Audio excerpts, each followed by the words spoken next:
どこでも、はい、お二つ。これで。あ、どうぞ。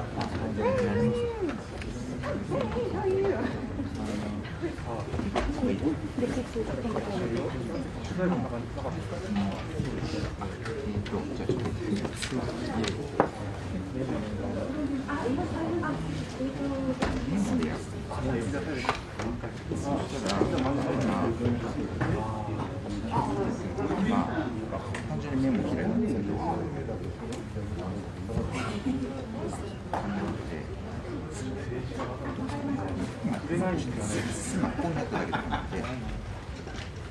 すいません、皆さん、今日、スピーカーの五ノ井さん、ちょっとご到着が渋滞で遅れているので、10分、15分遅れてのスタートとなります。よろしくお願いいたします。もう後ろ倒しになります。はい、はい。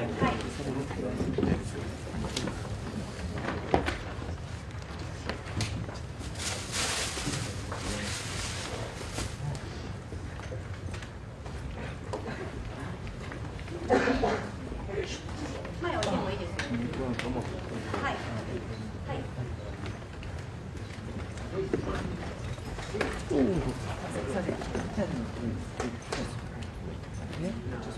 いや、全然。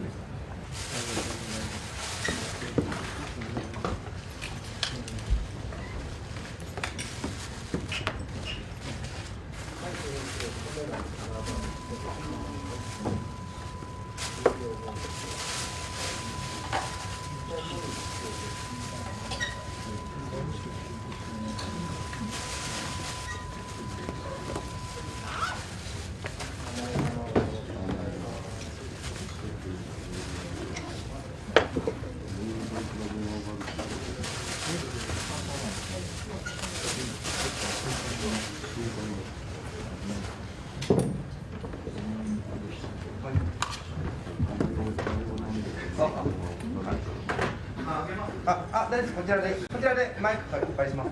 テストテスト、マイクテストマイクテスト、テストテスト、マイクテストマイクテスト、ははははは。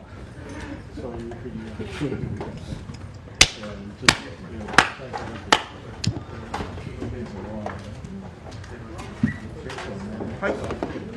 じゃあ、ありがとうございます。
夜はあれだよ、ラーメンマンで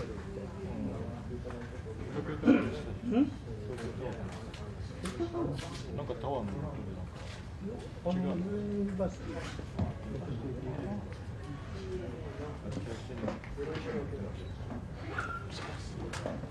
あれや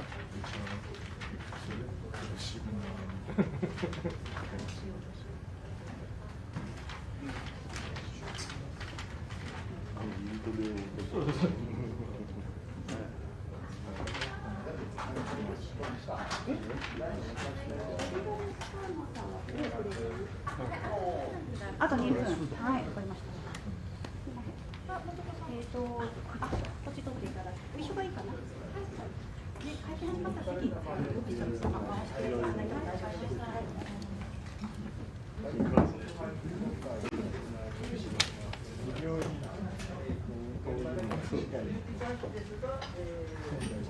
表示は大丈夫かな。これだけ？さっきの。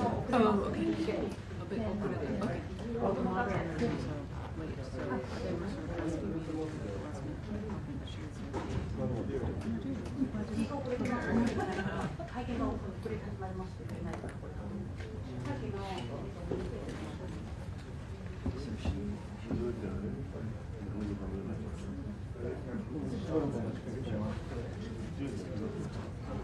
どうも。頼むね。あ、いいえ。辞任の。明日の防衛省はあ、メール送ってないか。行った。送ったね。送った。もう。ダメ。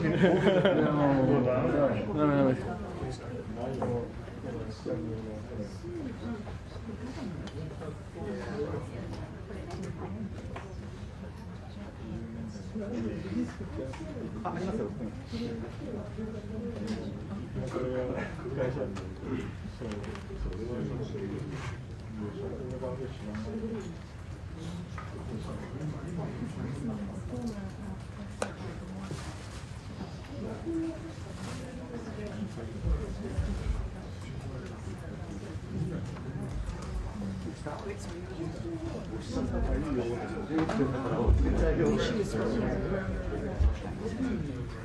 すよ。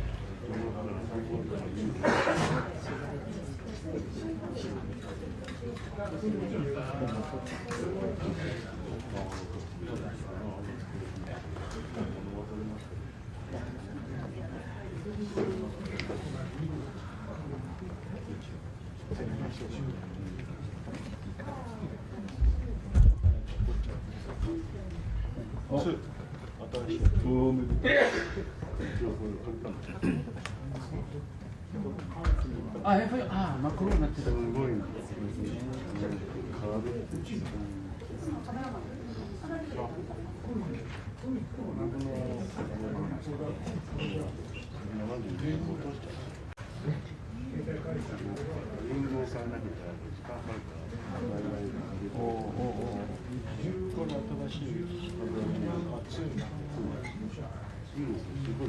これ完璧いいよね。あ、もちろん。久々。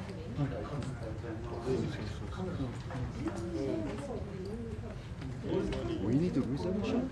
Supposedly. You have to call. Yeah. Do it. Oh, you know. Did you get the information about the concern?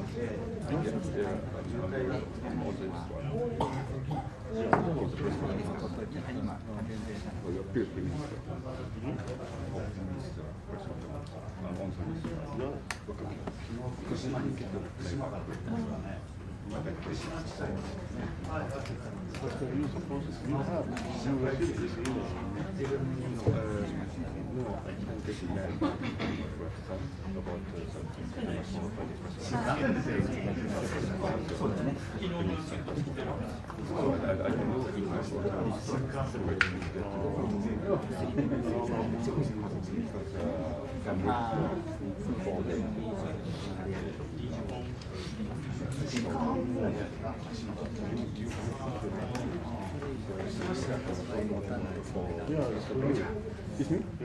Yeah. Tomorrow. Press conference is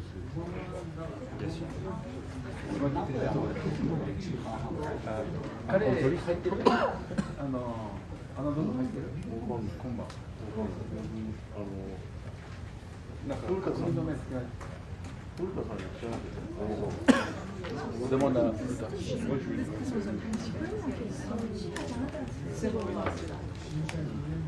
You have to reply to everything, not to all, not the. Yes, I think there's a question.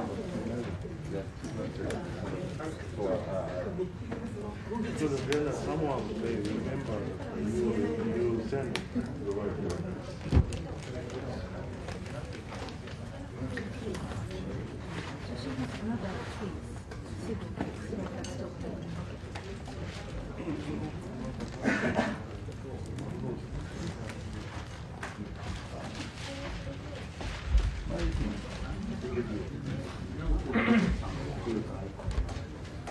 そうですかね。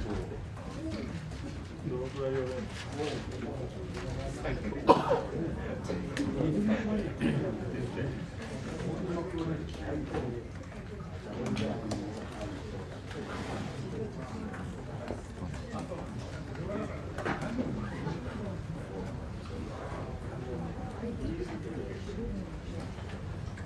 じゃあもう、こちら FTP で行います。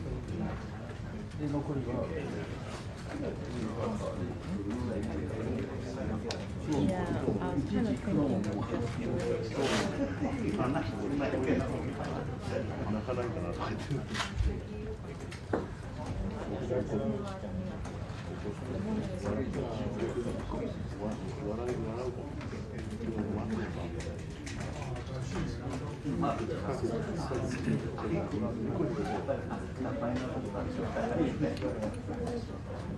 そんな大事なのかな。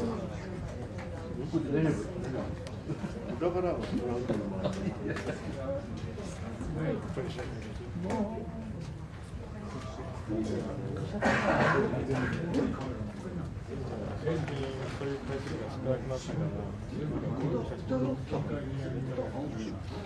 ですね。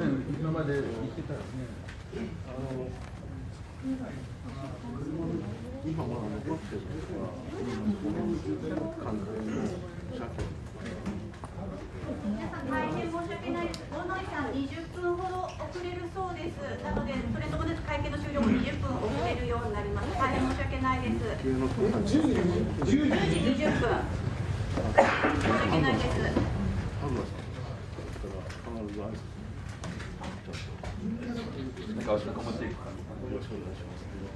はい、わかりました。でも、入りの、あれ、いけないよね、ゴーストね、横はもう、カウンセラーなんかしてる。そう。あ、この作品の意味がよくわかんない。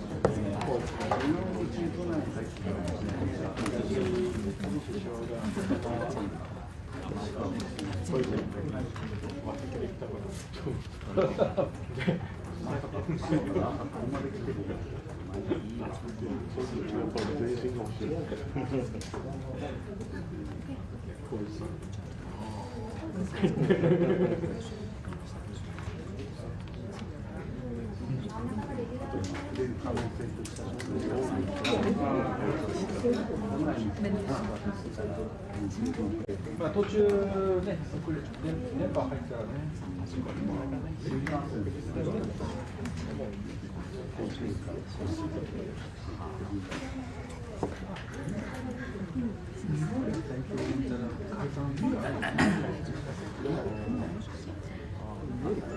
その時に言うかどうか、今晩は言わないと思う。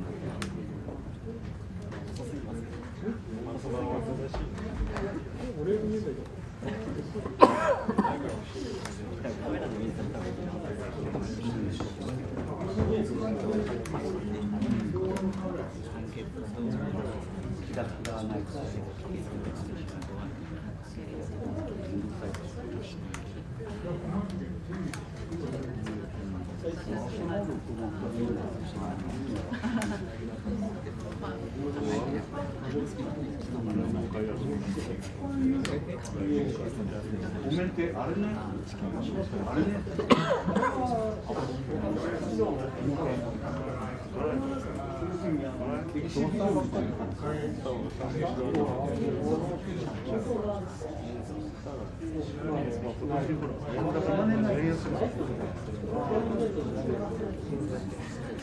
第8回もね、あ、そうか。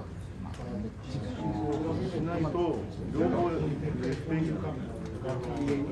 で行かないと電話来るんですよ。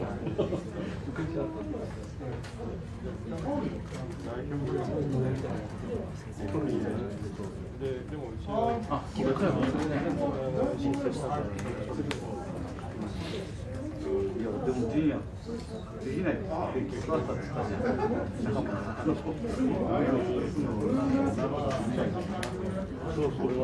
あ、なんかもう。両面テープにつけるんだってカーテンだけ使って風で入れちゃう。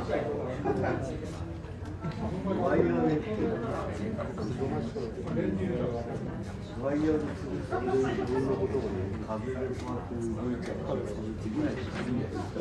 まだ西洋人っていうか自宅待機仕事してるけどリスタートした写真を撮るそうとしたらやっぱりワイヤーでボクシングとか壁が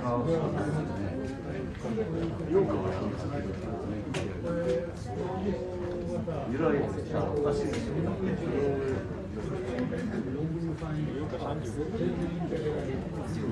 でも隠してる人に出してないのこうやって来て体の人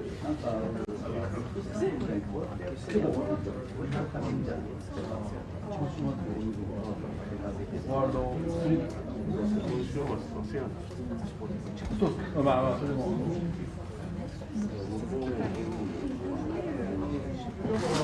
まだ話してどういう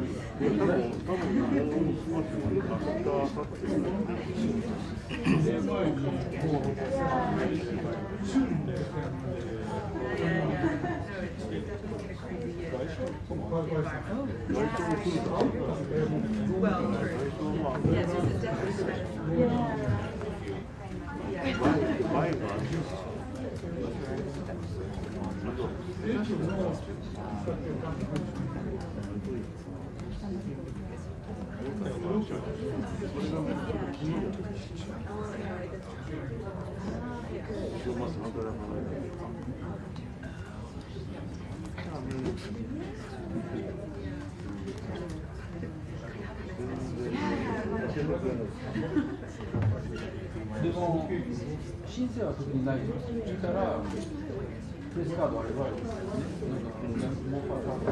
今のところでも専用カード作る人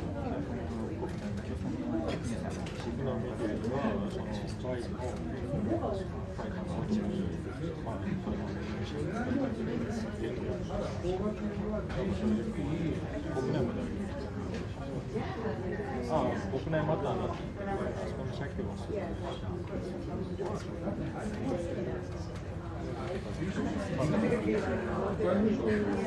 メールしたらそういう回答ですよ。まあそれ結構前、10日前ぐらい。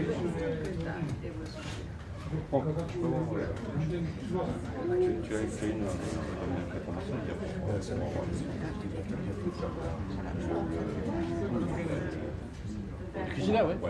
Oui. Est-ce que tu as l'information comme ça?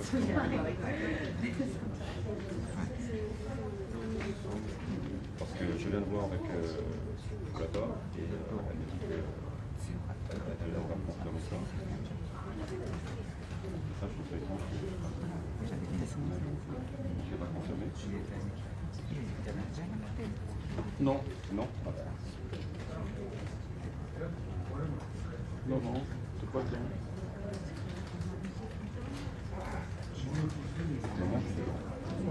Bah, elle va renvoyer un peu. Je crois qu'il y a eu un problème avec les mails.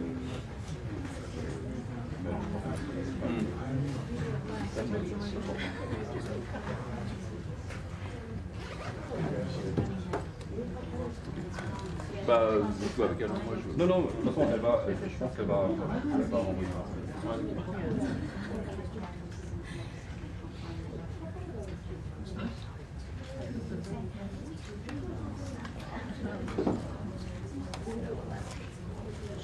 Oh, you're the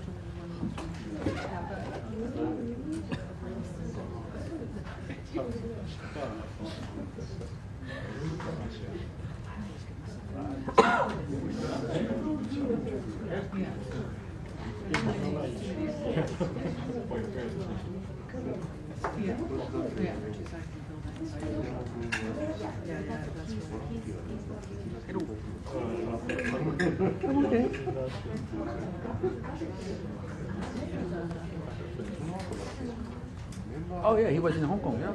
Yeah. He's okay? Yeah. What a change. Yeah. I guess so, yeah.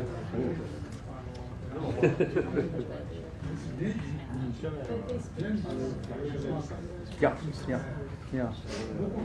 For that part it should be easier, but I don't know how. Oh yeah, that's the. Well, but good. I mean, yeah. For a change. Actually, I'm back from off. Yeah, today. Yeah, and I will have the pleasure to Kishida this evening. Oh, you'll be there too. Okay. Let's see you there. Yeah. Oh, Chiba. Very exotic. 1,000 Chiba is, palm trees,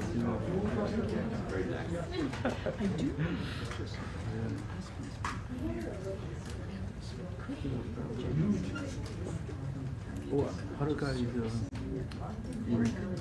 in Bangkok, yeah.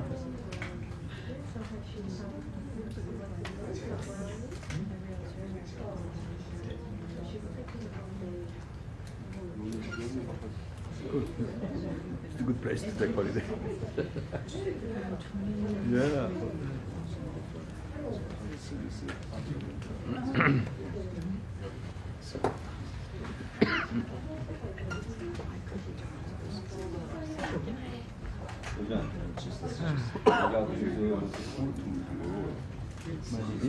Police. I have a bad feeling. Election.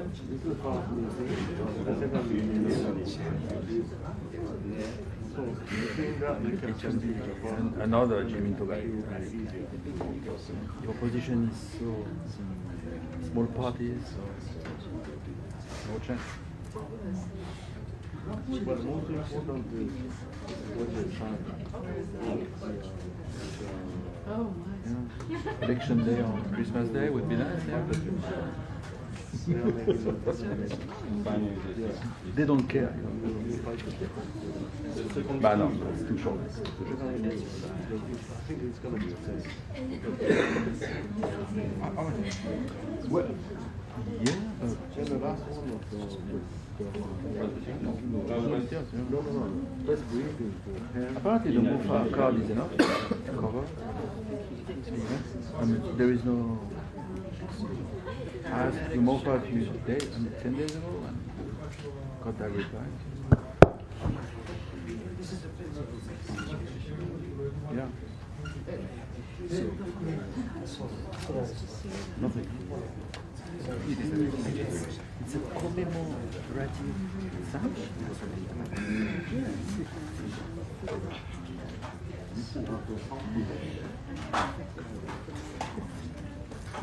Good face.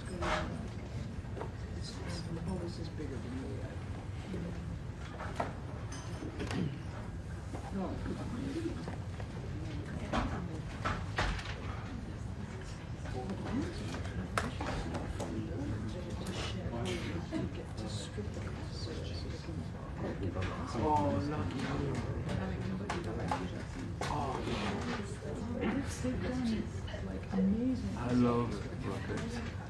Ah, nice. Yeah.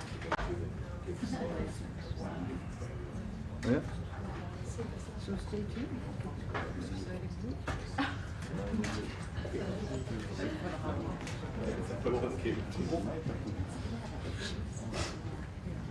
If you have too much, just let me know.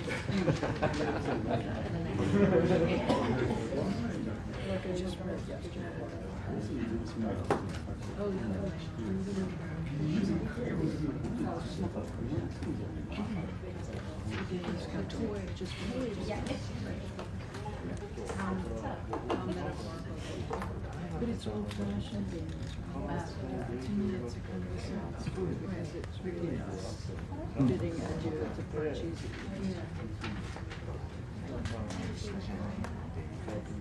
That's in the record.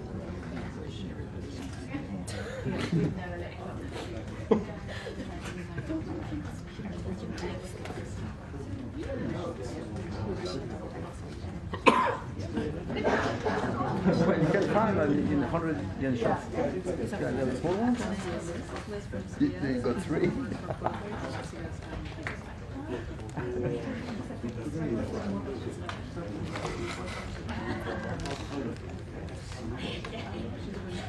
Yeah, it is. Big bag.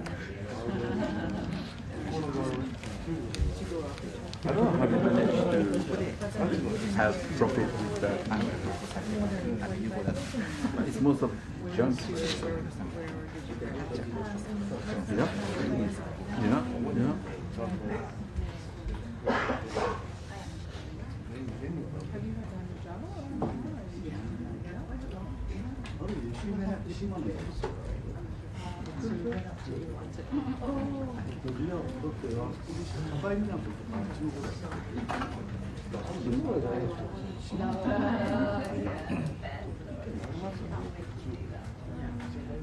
So do you work with Japan?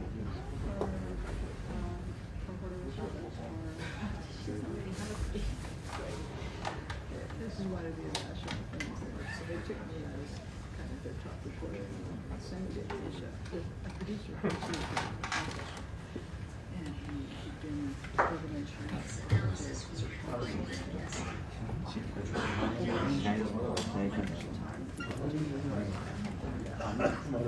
so they realized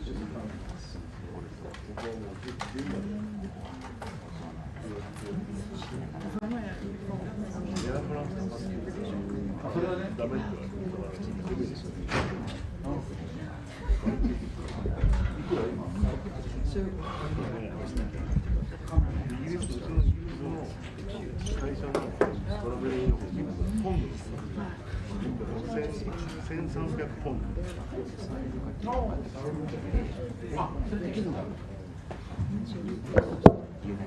ドバイ経由の朝12時5分のカメラで、帰りで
まあ、新刊のまたこれ、7200万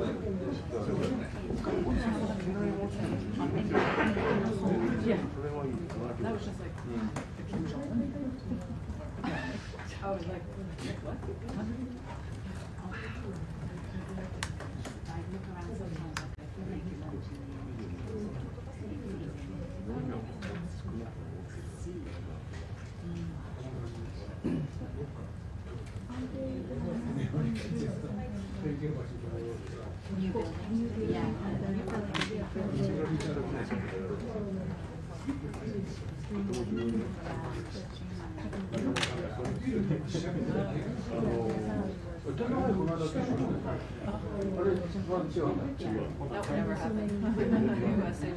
ムライブルー。簡単？もう ACL のアジアンチャンピオンシップの10人の方、それは前の前哨戦の最後。あ、もう申請。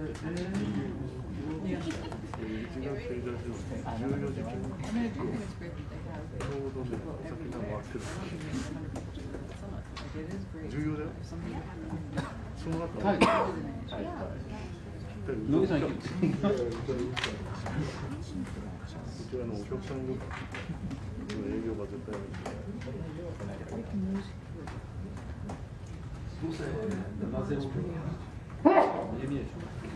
でもメインじゃないよ。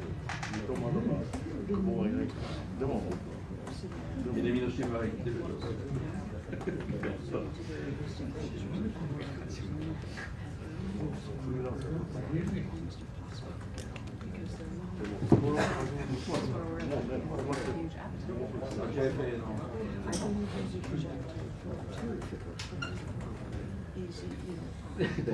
自分が知り切ってた。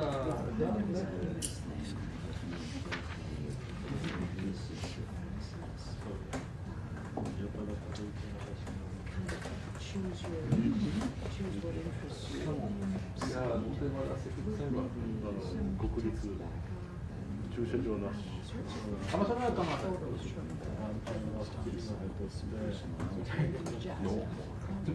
曇り。夜もう寝ちゃった。大晦日やって、年越しをやってから、初席の中さあ、大晦日はそれで一般参でしょ。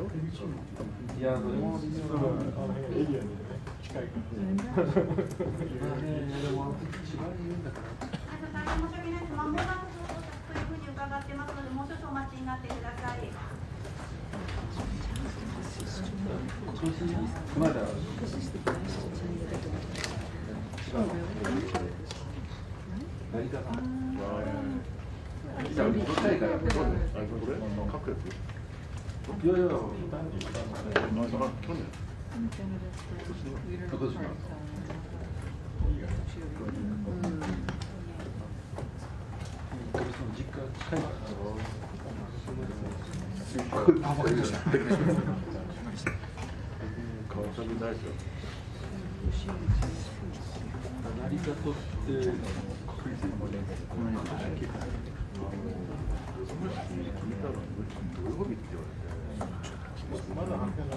あ、でも電話したんですよ。ポスター。いつも使う。いつも普通の日なんだけど、今回は土曜日な。5日でしょ。4日が仕事始めだから。Yeah, well, I think the world is changing. It's much harder to got it. You don't want yeah. Either the wife works or woman. 誰がもう車がない。車っても駐車場ないんだよね。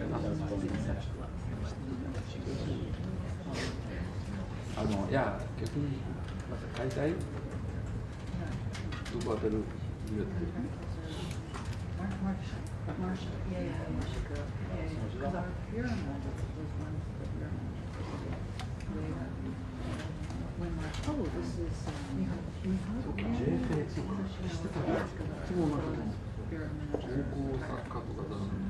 I was asking about me. Yeah,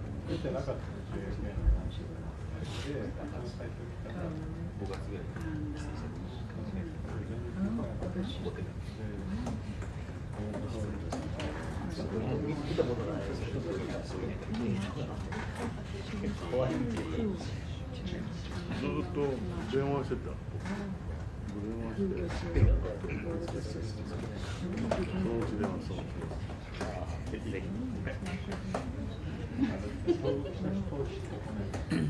But it's interesting because we were talking about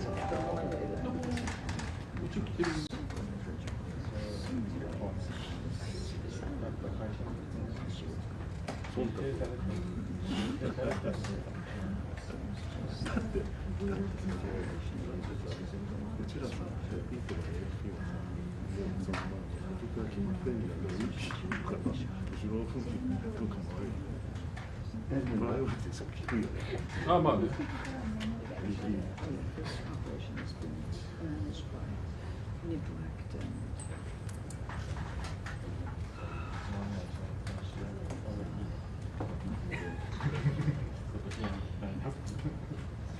だってガタンから一人そうね。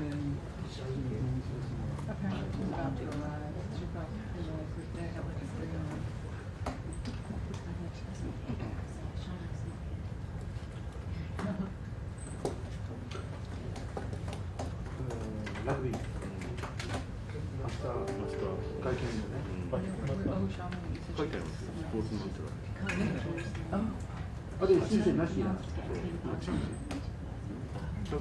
今日はでも今日だから5時ぐらいそう5時またやっぱり戻ってきたりしたもんね。だってこれだよだってあとは行き場所ないよ。もうみんなの無駄にしたら OG 無駄にしてあれ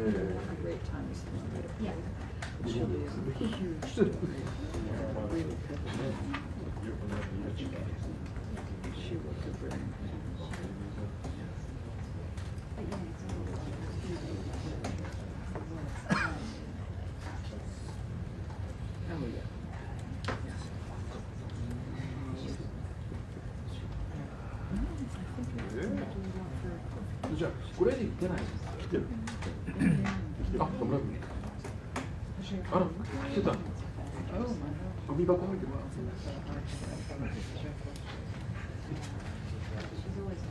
ダメだよ、ちゃんとだって第109回高校だけからも全部混ぜてるじゃん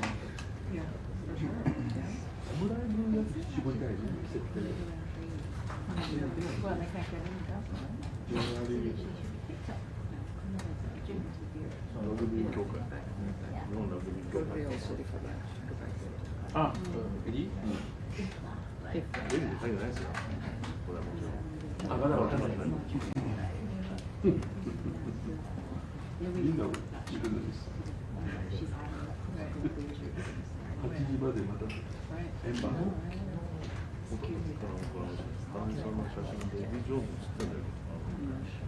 Because they're afraid of Israelis beating them.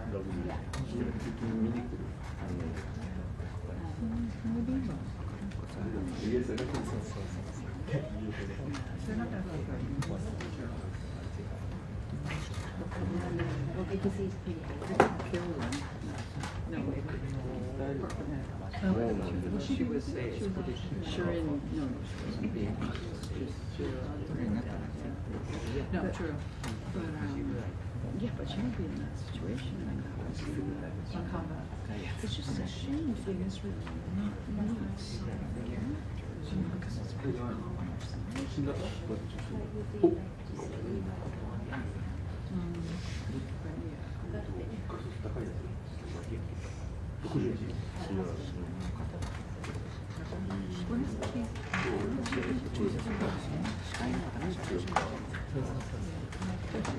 上が悪いから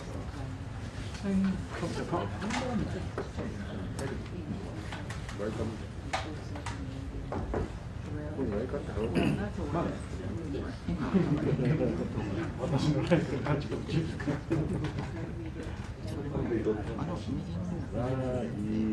ライフカーツってさ、1個愛の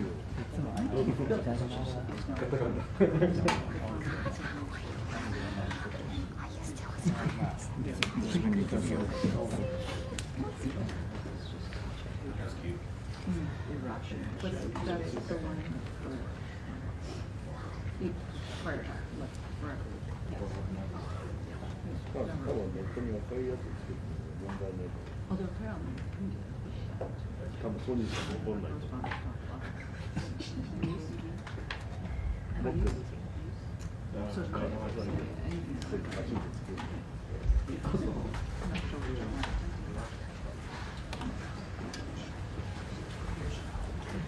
Ladies and gentlemen, please welcome today's speaker.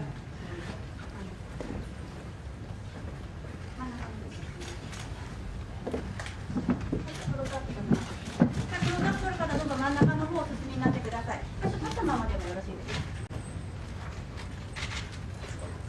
お写真撮る方、ちょっと手を挙げていただけると、ちょっと目線欲しい方、ちょっと手を挙げていただけると分かりやすいと思います。こちらお願いします。ありがとうございます。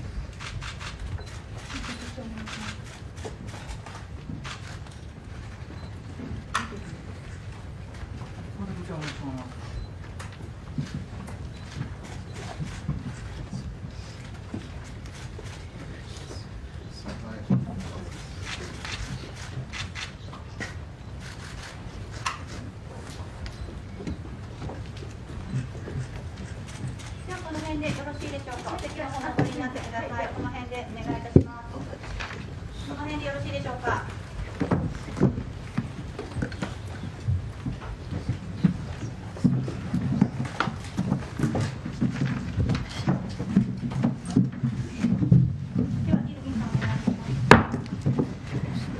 Good morning, everyone, and welcome to the FCCJ, the Foreign Correspondents Club of Japan. We are very sorry for the late start, but we can assure you that we will have 1 full hour of press conference.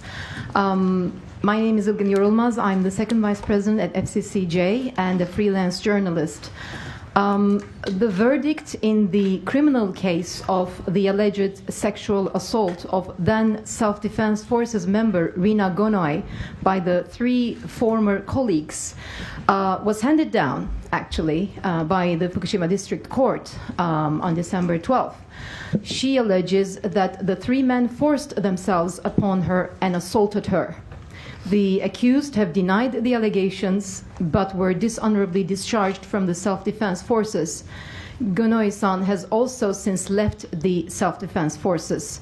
Her case prompted a defense ministry inquiry last year that found more than 1,400 cases of sexual and other forms of harassment.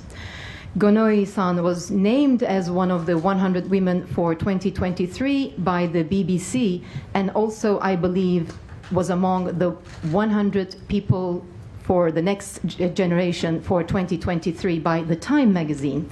So she is going to speak about this abuse and what she was aiming when she first went on this different kind of war, I believe, as a former member of SDF, and then we will open it for questions and comments. Please, Gonoi-san. And in the meantime, I would also like to mention that we have a legal representative for the participation of the victims, Aiko Ota, here with us. So any questions, any legal questions you may want to ask her, and we will have time also for that. Thank you. Please. すみません、お時間遅れてしまい申し訳なかったです。すみません。First of all, I apologize for being late today. 本日はお集まりいただきありがとうございます。昨日12月12日に私に対しての強制わいせつ罪について被告人3名に有罪判決が出されました。Thank you for coming here today. Yesterday, on December 12th, in regards to the case of sexual assault against me, the 3 accused were found guilty. 悪ふざけでは済まされない、罪は罪であると、私が訴えてきたことが全面的に裁判所でも認められました。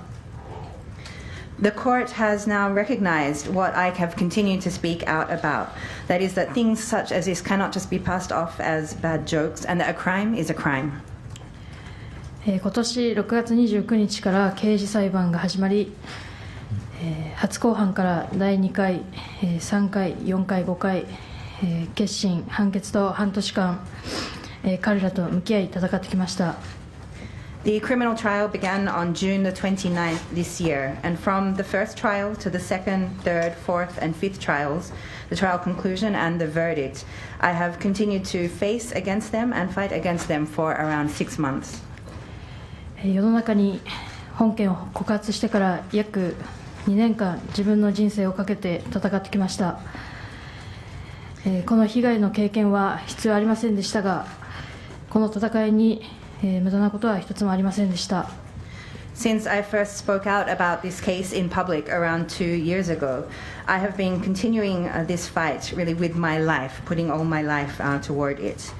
Although experiencing this victimization was not something which should have been necessary, not a single thing has been wasted in this struggle over that time. 誹謗中傷も、公判も、人との関わりもすべてが自分の人生を強く、鍛えてくれる種になっていて、すごく生きていく力に変わっていきました。The slander, the public trial, and relationships with all different people, these have all been things which became seeds in a way that allowed me to, or that made me grow stronger in my life. And they have very much even given me this energy to live. 私にとってはすべてが学びでした。なので、声を上げてから起こったことについては、すべてのことに感謝しています。All of this, everything has been a learning experience for me. So I am thankful for everything that has happened since I spoke out. 私は世の中に声を上げてこの問題と向き合ってきましたが、この戦いが正しいとは思っていません。I have faced this issue by speaking out to the world, but I don't believe that this is the correct way of fighting against this. 戦うという選択肢を取らずに、一人一人が今いる環境で問題が解決され、お互いに不利益がなく傷つけることもせず、個人の尊厳が守られ尊重し合い、誰も夢と希望を失うことなく生きることができるように、いつか声を上げなくてもいい社会になってほしいです。I hope that one day we will live in a society where we do not have to speak up in this way, where we do not have to take this option to fight, where issues are resolved in the environment in which each person is already in, where there is no disadvantage or causing harm to each other, where the dignity of each individual is protected and there is mutual respect, and where no one has to live having lost their dreams or hope. Thank you very much, Gonoi-san. We would like to remind everyone and those who are watching us online that we are open as a platform for the 3 people who were sentenced and the others who are also ongoing in the criminal case. We did try to reach out, but we're unable to do so. But we are always open here to listen their side of the story as well. And today's interpreter is also Mary Joyce, please. 質疑応答に入る前に一つ外国特派員協会からのご案内です。昨日有罪判決の出た3名についても、もしこちらの方で会見をしたいという場合はこちらの協会としてはオープンです。連絡をこちらの方からも連絡はしようとしていましたが、連絡をつくことはできませんでしたが、もし3人の有罪判決の出た人たちがこちらの方で会見を開きたいという場合はこちらの協会としてはオープンでございます。3名または民事裁判の方でも関わっている方々に対しても同じことです。If I may just ask the first question and leave it then for the floor. You did say this is not the correct or the right way to fight this. What do you think should have happened when you first reported these incidents of assaults and harassment? ではまず最初の質問は司会の方からさせていただきます。先ほどスピーチの中でこの戦い方が正しいとは思わないというご発言があったんですが、一番最初に、このようなことがあったということを告白したときにどのようなことはあるべきだった、どのような対応がその時必要だったというふうに思いますでしょうか。はい、もともと私はこういう告発をするという決断は最初の時は考えてなくて、ちゃんと組織内で解決、しっかり私に被害をしてきた人たちは直接認めて謝罪をしてほしい、そしてお互い、和解をして、すぐ仕事に戻るっていう1日あればできた話だったんですけど、彼らたちは、口裏合わせをしたりとか、見てたのに見てないとか、やっていたのにやってないっていう、話になって、どうしても組織内で、解決ができなかったので、苦渋の決断で声を上げたということになります。So I had not been thinking, first of all, about speaking publicly about what happened. This was not a decision that I made immediately. I had been hoping that this could be resolved within the institution. The people who assaulted me, if they recognized what they did, made a direct apology, and then we could come to some kind of a settlement internally, and then I could also go back to work straight away. This is something which should have been able to be resolved and be done just even within one day. However, after I spoke up about this internally, they started to say, well, they did or didn't do this, and there was this denial and this series of things happening. And because this was not able to be resolved internally, this is why I made the very difficult decision to speak out about this publicly. Thank you. So now I'd like to ask if there are any questions or comments from the floor. Yes, Nishimura-san, and then Motoko. Yeah.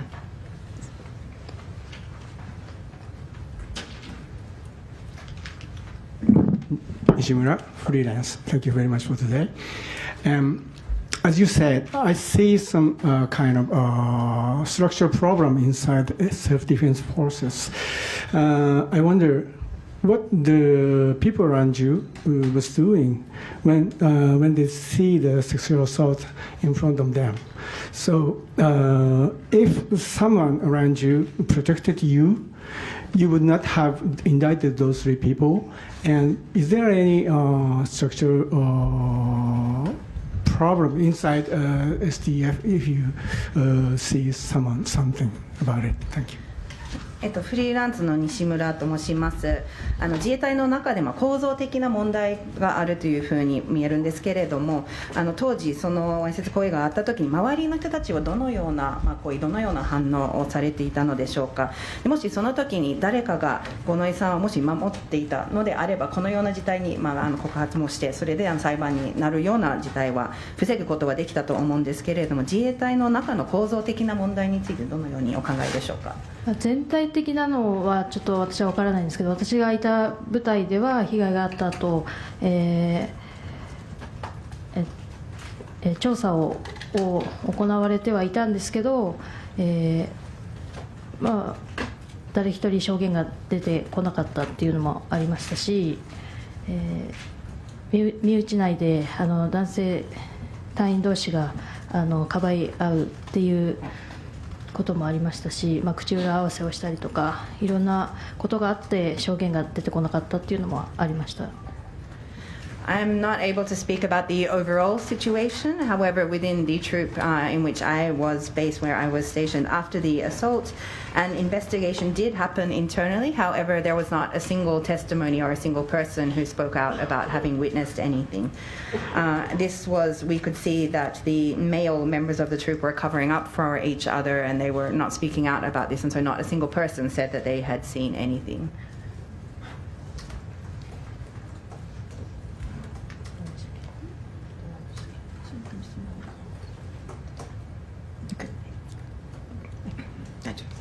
Okay, Motoko, please. Gonoi-san, thank you so much for coming here and taking our questions. As a result of your speaking out and your case, the Defense Ministry launched an investigation and had some pretty striking findings, and leaders all the way up to General Yoshida and the Defense Minister have promised to change the culture and reduce the number of assaults and try to create the world in which you described. Do you believe them? Have you heard, I know you're not part of the SDF anymore, but have you heard that there are any measures that you believe will improve the climate inside the SDF? Thank you. 本日は五ノ井さん、本当にお時間ありがとうございます。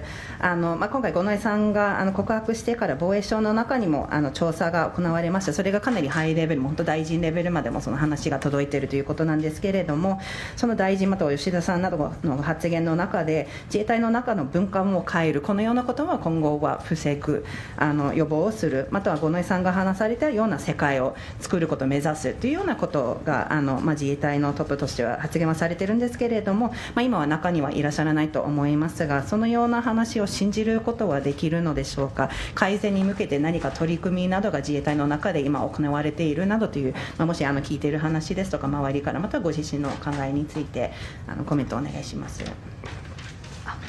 そうですね、私は最初から声を上げる時も、組織が根本的に変わってほしいという思いで、声を上げてきたので、もちろん組織が、少しずつ変わることは今も信じてますし、今現在も、女性隊員に対しても、配慮がある部隊は増えてきているっていうのは私の耳には入っているので、まだまだそういうハラスメントはあるところはあると、聞いてはいるので、すぐに変わるとは思ってはないんですけど、こういう少しずつ、今回の私の裁判の結果でもあるように、笑いを取るためで行った行為は犯罪に当たるので、しっかりそれを、意識の改善をして、再発防止に向けて少しずつ取り組んでほしいなとは思っています。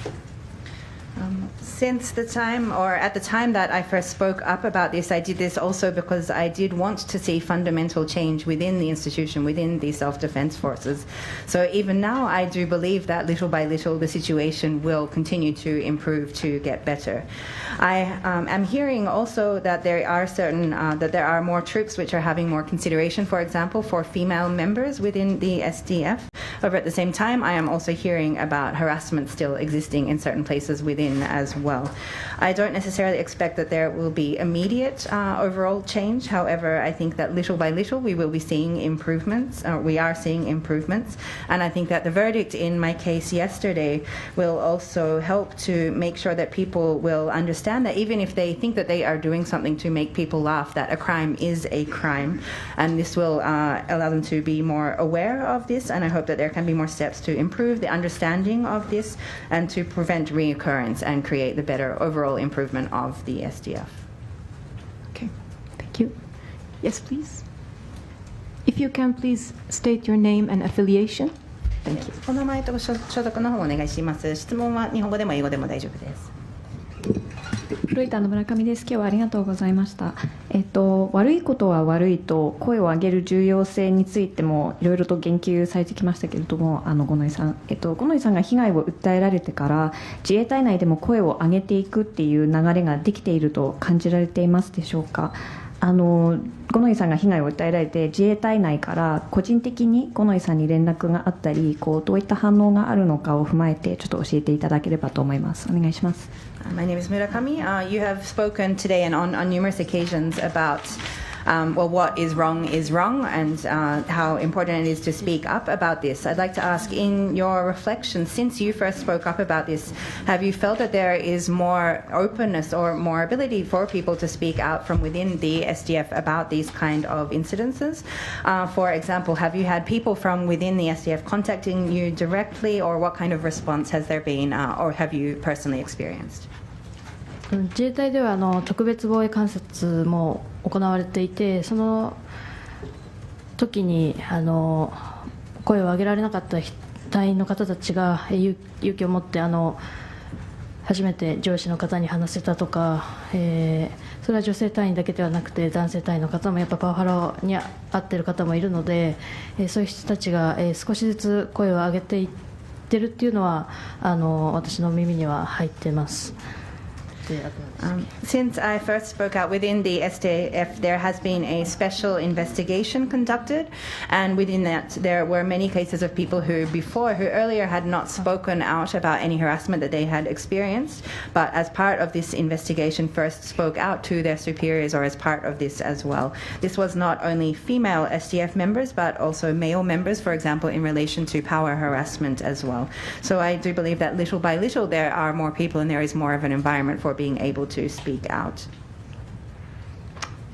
Okay. If I may ask a question to Ota Sensei about what's going to happen next, because the Fukushima District Court ruled these 3 men had committed forcible indecency against Gonoi-san. But I believe there were 5 people involved in this case, and there is a civil case also waiting to be resolved. So if you could please just tell us the next step. 司会から弁護士の太田さんに質問なんですけれども、昨日判決は刑事裁判での判決は昨日出ましたが、それは強制わいせつの有罪ということだったんですが、今回に関しては昨日の3名に対してではなく民事裁判も現在進行中ということで、そちらは5名が関わっているということなんですけれども、次何がどのようなことが今後あるのか、または民事裁判の方についても状況を説明していただけますでしょうか。はい、被害者参加弁護士の、太田と申します。まず刑事事件の方に関してですけれども、昨日判決が出ましたので、今日から14日間以内に、被告人らが控訴するかどうかを決定します。で、控訴がなされなければ判決は確定します。で、控訴された場合には審理が高裁に移行します。で、民事裁判に関しては、その場にいた上司を含め、この刑事事件で被告となっている3名プラスその場にいた上司、指示をした2名も、被告として訴えています。で、5名のうち1名刑事裁判になってない人ですけれども、その人との間では民事裁判においてすでに和解が成立しています。で、他4名については、請求を争っておりますので、これから、民事裁判については審理が継続していきます。So my name is Ota. I am the attorney appointed as on behalf of the victim participation in the criminal court, the criminal case. In regards to the criminal case, yesterday the verdict was made, finding the 3 defendants guilty. They have now 14 days for them to decide whether they will issue or file an appeal in regards to this verdict. If no appeal is submitted within these 14 days, then the guilty verdict will be fixed. If they do appeal, then it will go to the next stage in the appeals court. From appellate court from there. In regards to the civil case which was mentioned, the 3 people who are the defendants in the criminal case are the targets of this, as well as 2 others who are superiors giving orders or instructions at the time. So there are 5 individuals as defendants in this civil case. One of the 5 who is not one of the people who was part of the criminal proceedings, a settlement has already been reached. However, in regards to the other 4, the civil case is still ongoing at the moment. すみません、1点付け加えますと、民事訴訟は国に対しても、請求をしておりまして、国との間でも今後まだ審理が継続していく予定です。And to add one point as well, the civil case is also not only these 5 defendants, but also against the state, and this is also ongoing at the moment. Okay. Yes, please.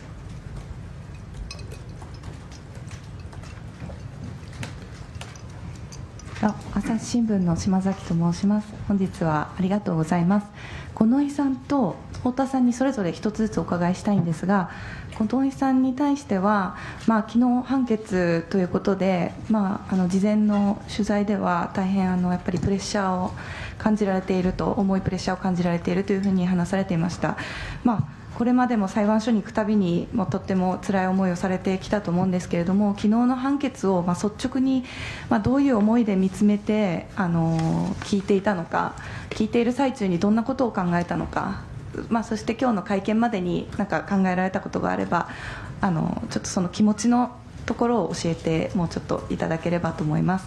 で、あと太田さんに対してはですね、判決の内容でちょっとお伺いしたいんですけれども、性的な意図がなかったとしても性的な意味合いが強いというような裁判長判断をしたと思います。この点について評価といいますかお聞かせください。お願いします。My name is Shimazaki of the Asahi newspaper. I have one question for each Gonoi-san and Ota-san. First of all, for Ms. Gonoi, you mentioned prior to the issuing of the verdict to the media that you felt a very heavy pressure in regards to the case and in regards to what you would hear. I'd like to hear if you could share a little bit more about how you are feeling now, both how you were feeling at the time of the verdict that was being issued, for example, when you were listening to this, what you were thinking about, how you felt at that time, and also since then as well, from when the verdict was issued. Yes, and if I may, definitely, if I may add to this question. Can I finish the translation first? Sorry. So if we could share about how you feel since yesterday until today, and especially about emotionally how your situation is at the moment. Sorry. That's okay. There is a very related question just in now from Le Figaro's Régis Arnaud. He is asking, on August 1st, you collapsed in court hearing when a superior admitted that he had lied. Can you share what went through your head at this moment? まず五ノ井さんの質問に関連の質問がオンラインでは届いているので、それも合わせて紹介します。で、答えは合わせてで大丈夫です。こちらフランスのルフィガロのリエジス・アルノという記者からの質問なんですけれども、8月1日の時に裁判所の方で、女子が嘘をついていたということを認めた時に五ノ井さんが倒られたということがあったと思いますが、その時にどのようなこと、その瞬間どのようなことを考えていたのかについて合わせての質問です。そして太田さんへの質問も合わせて通訳します。判決の内容について、sorry, that was the wrong language. I'll translate that into English. Sorry. The question in regards to, for Ms. Ota as well, was in regards to the content of the verdict. It mentioned that while there was not necessarily sexual intention in the acts which were conducted as part of the insult, they did contain a sexual meaning, and this is why a part of the reason that it was indeed found guilty in regards to this. If we could share in a little bit more detail your evaluation of this verdict. じゃあ、お姉さんお願いします。そうです。判決出る前は本当に、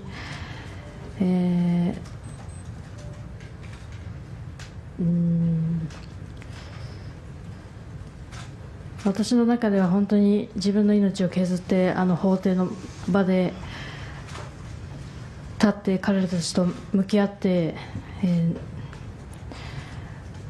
決審まで初公判から決審までやってやっと判決が来る日は本当に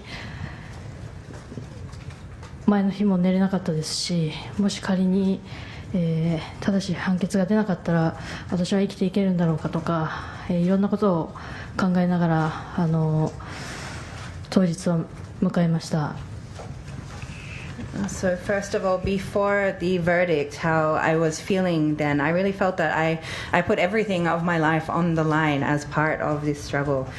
Through this period from the first trial proceedings through to the trial conclusion, and then finally this day of the verdict, having to really put everything out there and face up to them throughout this whole process. I couldn't sleep at all the night before the verdict, and I was thinking about what would happen if the correct verdict was not made. Can I even continue living like this? This was the kind of feelings that I had feeling going into the verdict. 有罪判決っていう結果になりましたけど、私が初めの頃からずっと、訴えてきたことが全面的に裁判所で認められて、やっとの思いで報われたなという判決が出たときはすごい、ほっとしたという、ほっとしましたし、すごいやっと報われたという感情でした。And as the guilty verdict was made then, I felt that what I had continued to speak out about, continued to appeal since the first trial, the fact that that was fully recognized by the court. I felt that this was like, well, finally this had happened, and I felt very much a great relief and sense of this finally having been recognized. ただ本当は彼ら3名に対して心から、反省してほしい思いで戦っていたので、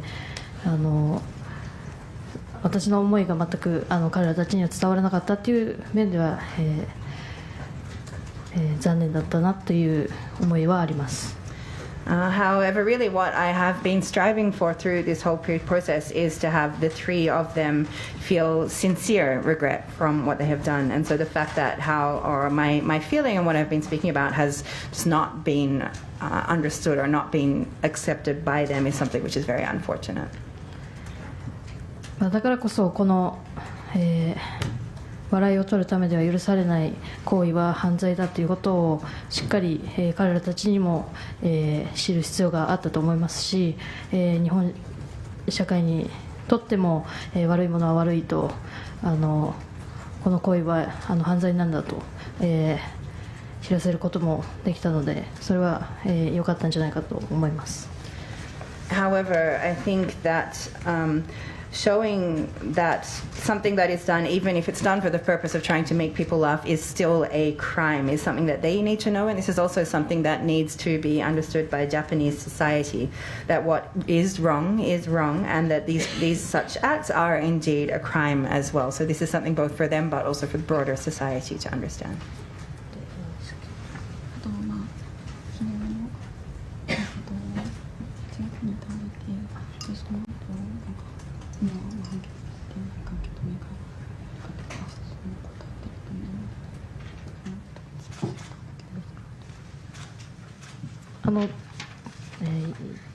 倒れた時、公判中倒れた時は証言台にそうですね、被害の時の元上司の方、指示を出された方が、証言してくださった時だったんですけど、やっぱり、公判中の、空気感もそうですけど、やっぱ当時のことを、思い出してしまって、ちょっと血圧が上がって倒れたっていう感じですね。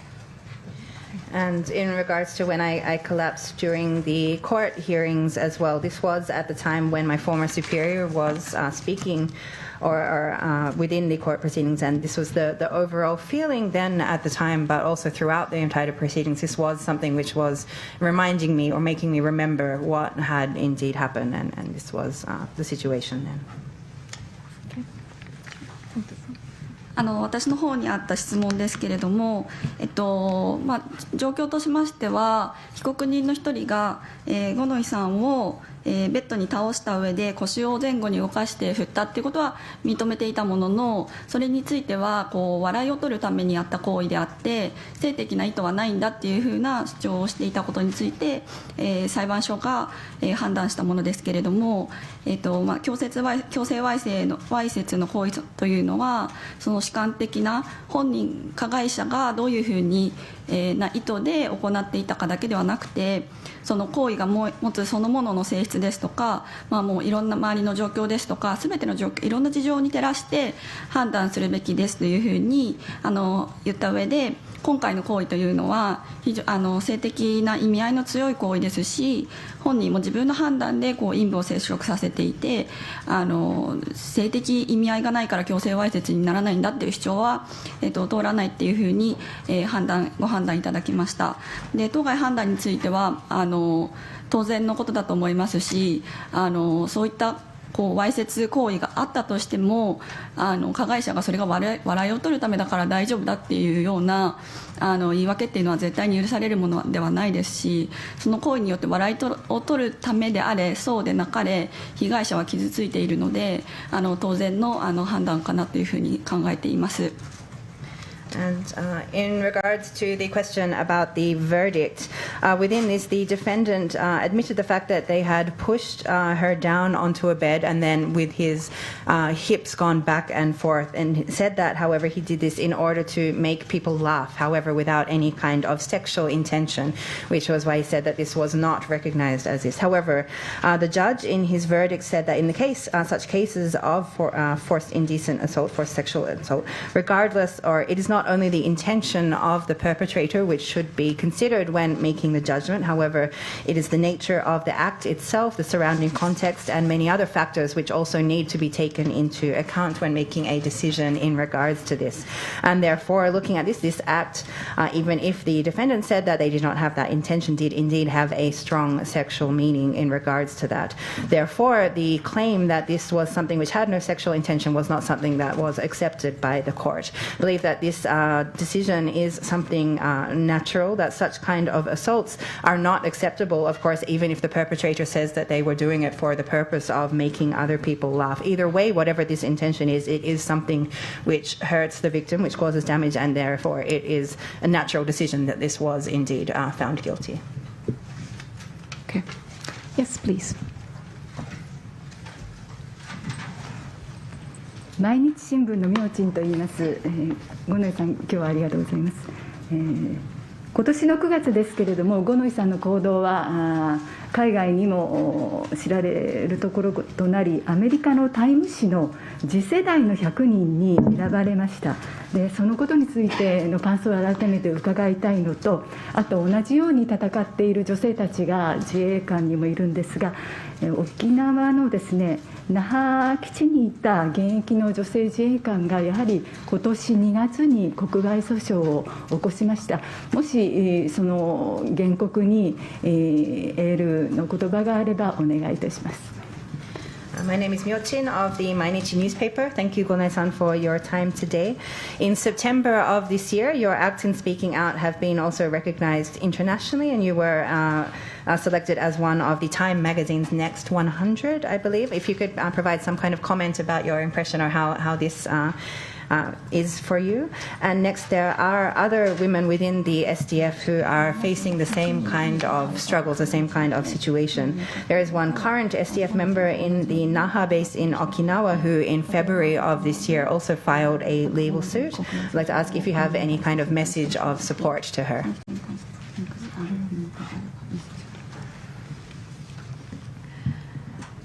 声を上げてから海外の皆さんにすごい評価していただいて、私はいつもこの声を上げたことに対してずっと私の行動は間違ってたのかとかいろいろ一人で考えることがあったんですけど、やっぱそこには誹謗中傷があったりとかいろんな言われたくない言葉もたくさん来た中で、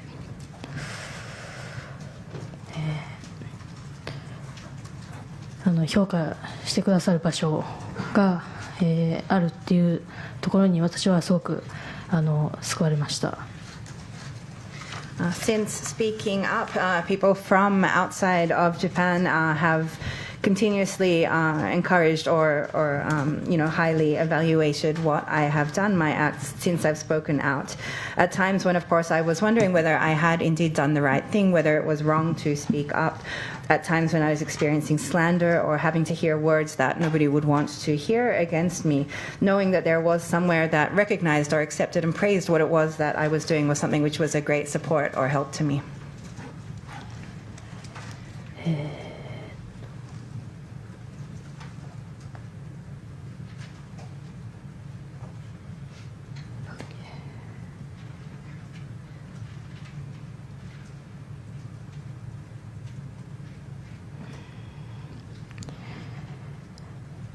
そうですね、評価していただくためにやってきたわけではないんですけど、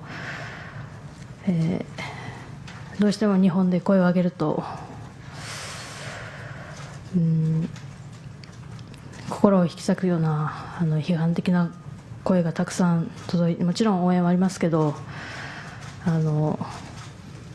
そういう声、悲観的な声が結構届く中で、女性100人BBC でもそうですしタイム誌でも、選出していただいて、ニューヨークにも行って直接、海外の方にストレートに君が行動していることは間違ってないと、評価してその言葉をもらったときに、私の声を上げたことは、間違ってなかったなと確信に変わったので、こういう機会をいただけたことはすごい、私の中ではすごく大きかったです。Of course, I'm not doing any of this just for the purpose of being praised. However, when we do speak out about something like this in Japan, well, of course, there is some words of support we hear. At the same time, there is a lot of really criticism so harsh that it's really heartbreaking as well. Therefore, being selected in these 100 people by the BBC and Time magazine, having the opportunity to go to New York and to speak directly with people from overseas as well, and have them say to me very directly, your actions, what you did was not wrong. These kind of words were something which helped me to become certain also within myself that speaking out was something that I was not doing the wrong thing there. So receiving such opportunities like this have been very significant for me.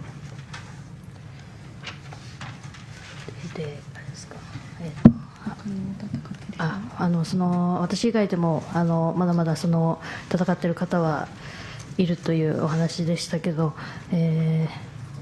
私もあまり詳しくはその事件の内容とかわからないんですけど、内容はどうあれ戦っている、身としては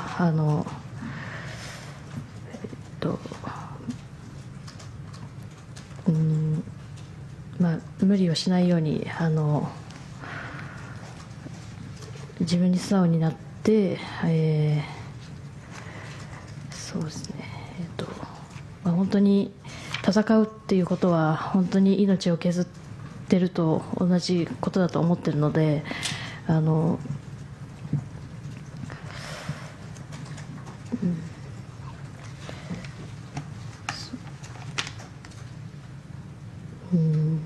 でも自分が真実だと思うことはしっかり貫いて、頑張ってほしいなと思っています。And as for other people still fighting, still struggling in similar circumstances, I don't know the details of that specific case to speak out, but as someone also within the midst of this kind of struggle, I think it's important to say, to be honest to yourself.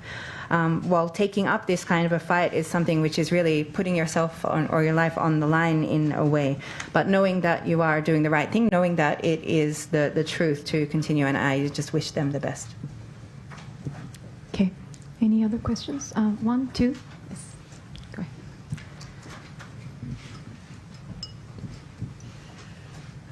Thanks for coming. I'm Elizabeth Palmer from CBS News, American Television. I want to say that I very much admire your courage. And I would like to know about your family. How much of a journey has this been for them? How are they feeling about you now? And did this court decision bolster them in some way, help them help you? アメリカの CBS のエリザベス・パーマーと申します。まず本日本当にありがとうございます。そして五ノ井さんの有期員を卒業しています。ご家族について伺いしたいんですけれども、この間のことを、家族にとってはどのような、ことだったのか、今もご家族はどのような気持ちでいるのか、また昨日の判決が出たということで、ご家族に対して、それが力になったのか、そのようなご家族がどのような状況にいるのかということについてコメントお願いします。まず8月の件で被害に遭った時は母親に、SOS を求めてメッセージを送ったり、最初の、そこから今に至るまで、私のお母さんも何度も、組織に掛け合ってくれたりといろいろ協力はしてくれました。So first of all, in regards to my mother, from the first time of the incident and in August, when I sent her by message, an SOS call really at the time, since then she has very much stood by me from then and until now, going together several times, for example, to the SDF to speak to them and so on as well. And she's been very supportive within this process. 今は住んでいるところは離れてるんですけど、まだ自衛隊内にいるとき、被害に遭って休職中のときに、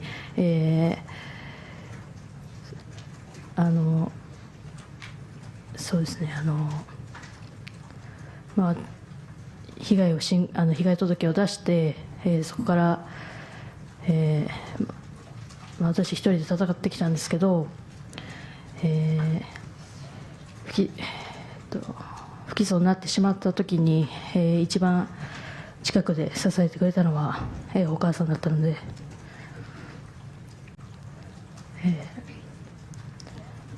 今回の判決を出た時もしっかりお母さんには、支えてくれてありがとうと伝えました。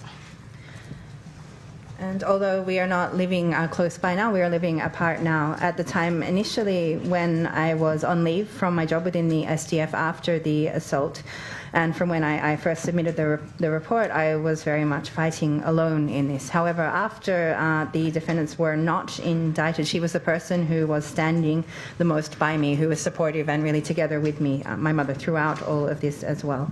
And after receiving the guilty verdict yesterday, then I also wrote to her, of course, to say, well, thank you for your support throughout this.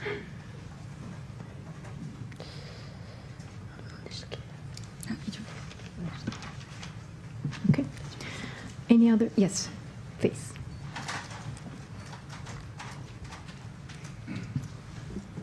Hello, Mara Bajan, Japan Times. Thank you very much for coming here today. So obviously you spoke out about what happened to you, but another thing you've spoken out about is the culture of victim shaming that you had to face. You know, like the online attacks that, this barrage of online attacks that hit you. But then on the other hand, you said that overseas you felt like you received more support and people were kind of listening to your message. My question is, do you feel that you received any specific support within Japan, maybe from specific people or groups, or even from the wider public? And related to that, you know, where do people women or even just people who have gone through what you did, where can they turn to in Japan? Thank you very much. ジャパンタイムズのマラバジェンと申します。今回五ノ井さんが発言されていることの中で実際の事件についてだけではなくて、やはりその日本の文化の中でその被害者のことを、ビクティムシェーミングという言葉があるんですけれども、被害者をオンラインで誹謗中傷したりなどというようなことが、日本の中にあるということについてもさまざまなご発言をされているんですけれども、また海外の方で、日本よりも、サポートをしていただく人、声を聞いていただく人というようなこともあるかと思うんですけれども、質問の方は日本の国内で特に、例えばその特定の、個人でもグループでもそのような支援ですとかサポートは日本国内にはどのようなものがあったのか、もしくは一般的な社会の方からのサポート、または関連なんですけれども、日本でこのようなこと、被害に遭った人たちをどのようなところに、行くべきなのか、どこに話を持っていくべきなのかということについての関連の2つ目の質問です。まず国内のサポートですね。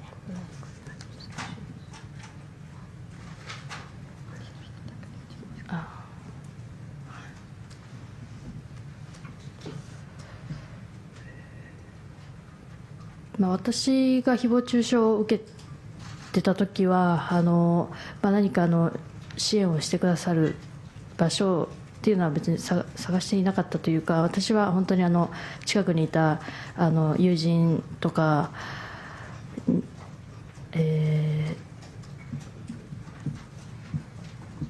そうですね、友人とかによく相談をして一緒に出かけたりとか、そういうことで気分を晴らしたりしてました。だからそういうどういう質問でした？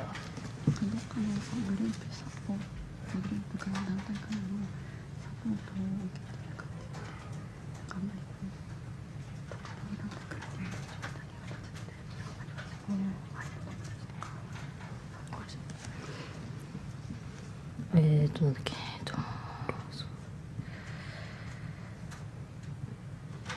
なんか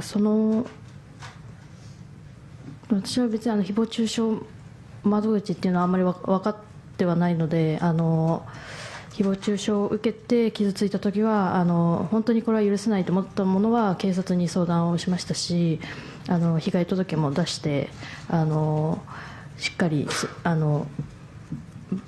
罰金30万円と侮辱罪で罰金30万円と何でしたっけ、罰金30万円となんだっ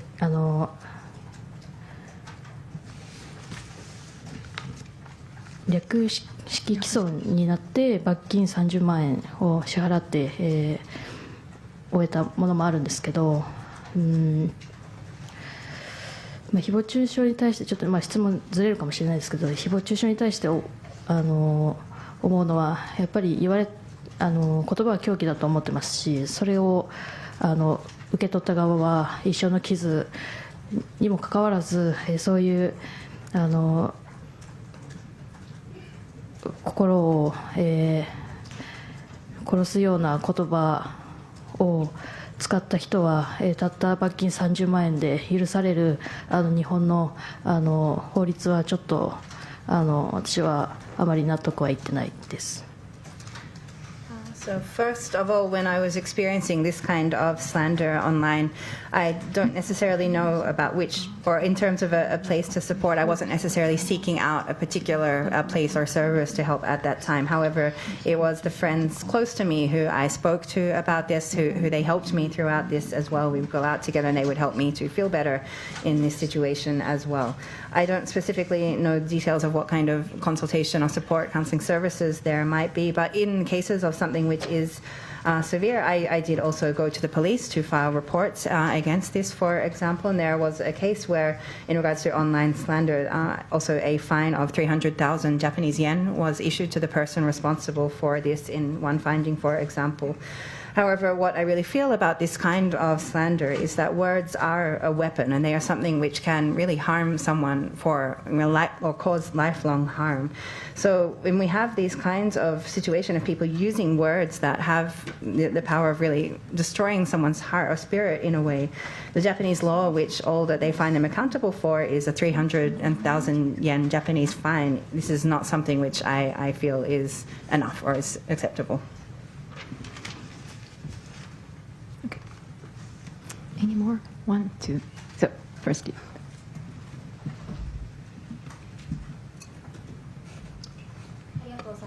TBS テレビの横山と申します。Can you speak to the microphone? はい。どうぞ。はい。すみません。TBS テレビの横山と申します。この判決で一つ前例を作ったわけですけれども、この声を上げてからの1年半っていうのはたくさん苦しいこともあったと思うんですね。今後、五ノ井さんの経験を踏まえて、これから声を上げる人に対してどういった社会になってほしいのか、また声を上げることに対して今何が障害になっているのか伺えますでしょうか。My name is Yokoyama of TBS. The verdict which was issued yesterday, I believe, creates a kind of precedent as well. While there were many difficulties for you in the past 1.5 years, when we think about your experience, or I'd like to ask, what kind of society do you hope to be created for people who have spoken out in this kind of way from now? And also, what do you think are the obstacles or the hurdles which prevent people from speaking out?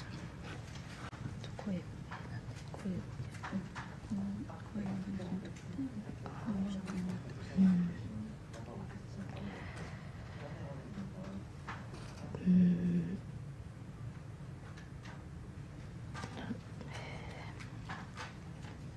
本当にまだまだ声を上げられない人たちがたくさんいて、声を上げても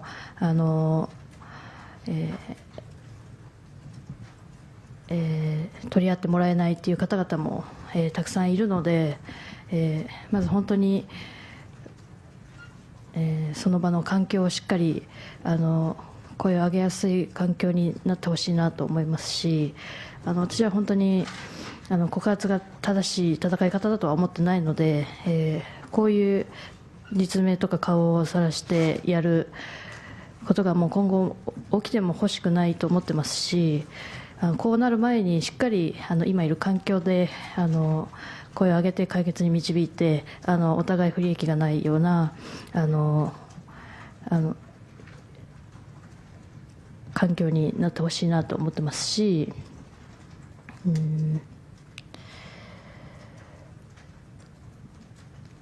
声を上げた人を叩く世の中ではなくて、もっと、一人一人が、深く考えて、視野を広く持って、いい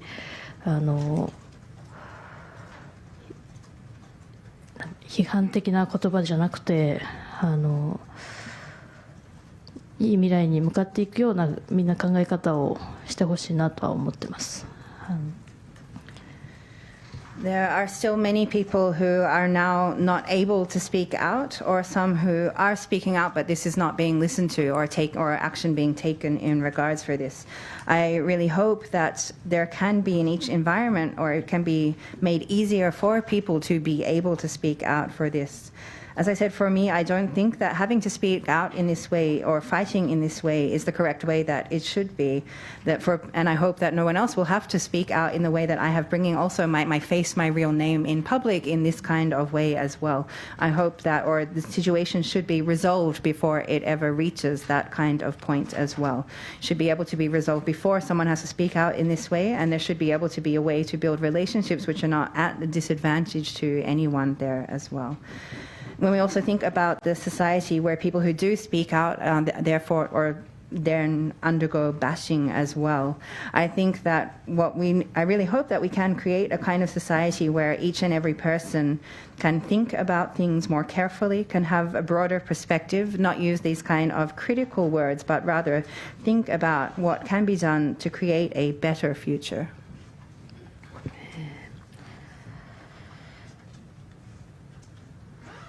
声を上げる妨げになっていることについては、やっぱり私が舞台にいた時はもしこの件を誰かに話してしまったら情報がいってしまって言いづらくなってしまうとか、なんかそういう心境になったり、なんか悪くないのになんか悪いんじゃないかとか考えてしまったりとか、なんか自分を責めるような感じで持ってしまってたので、あとはハラスメントとかだったら泣き寝入りしてしまう人が世の中にたくさんいると思っているので、なので今回私は性暴力とハラスメントって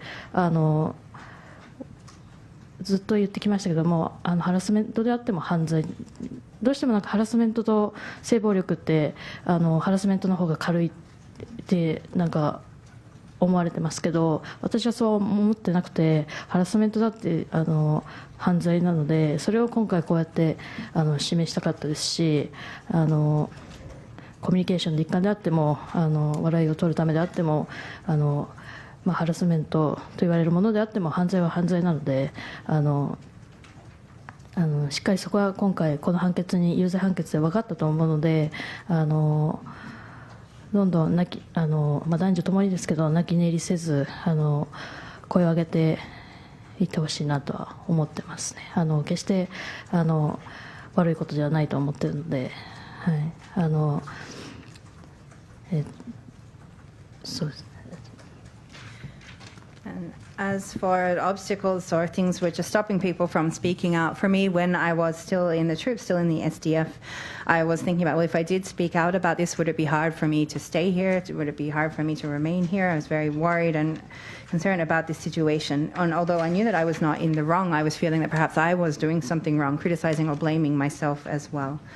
And when we think about, of course, this harassment that many people undergo, but is often very much ignored or neglected as well. But I think that we need to recognize that both sexual violence and harassment are also crimes and should be called, therefore, as well.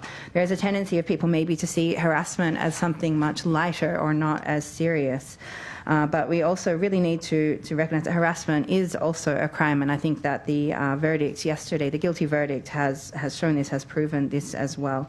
So showing that harassment, no matter what kind of situation, a crime is a crime, and this is something shown by the guilty verdict. This is something that I also hope that for both men and women, if they are in that kind of situation, that they should be able to not just let it by, but be able to speak out about this and not feel bad about doing so.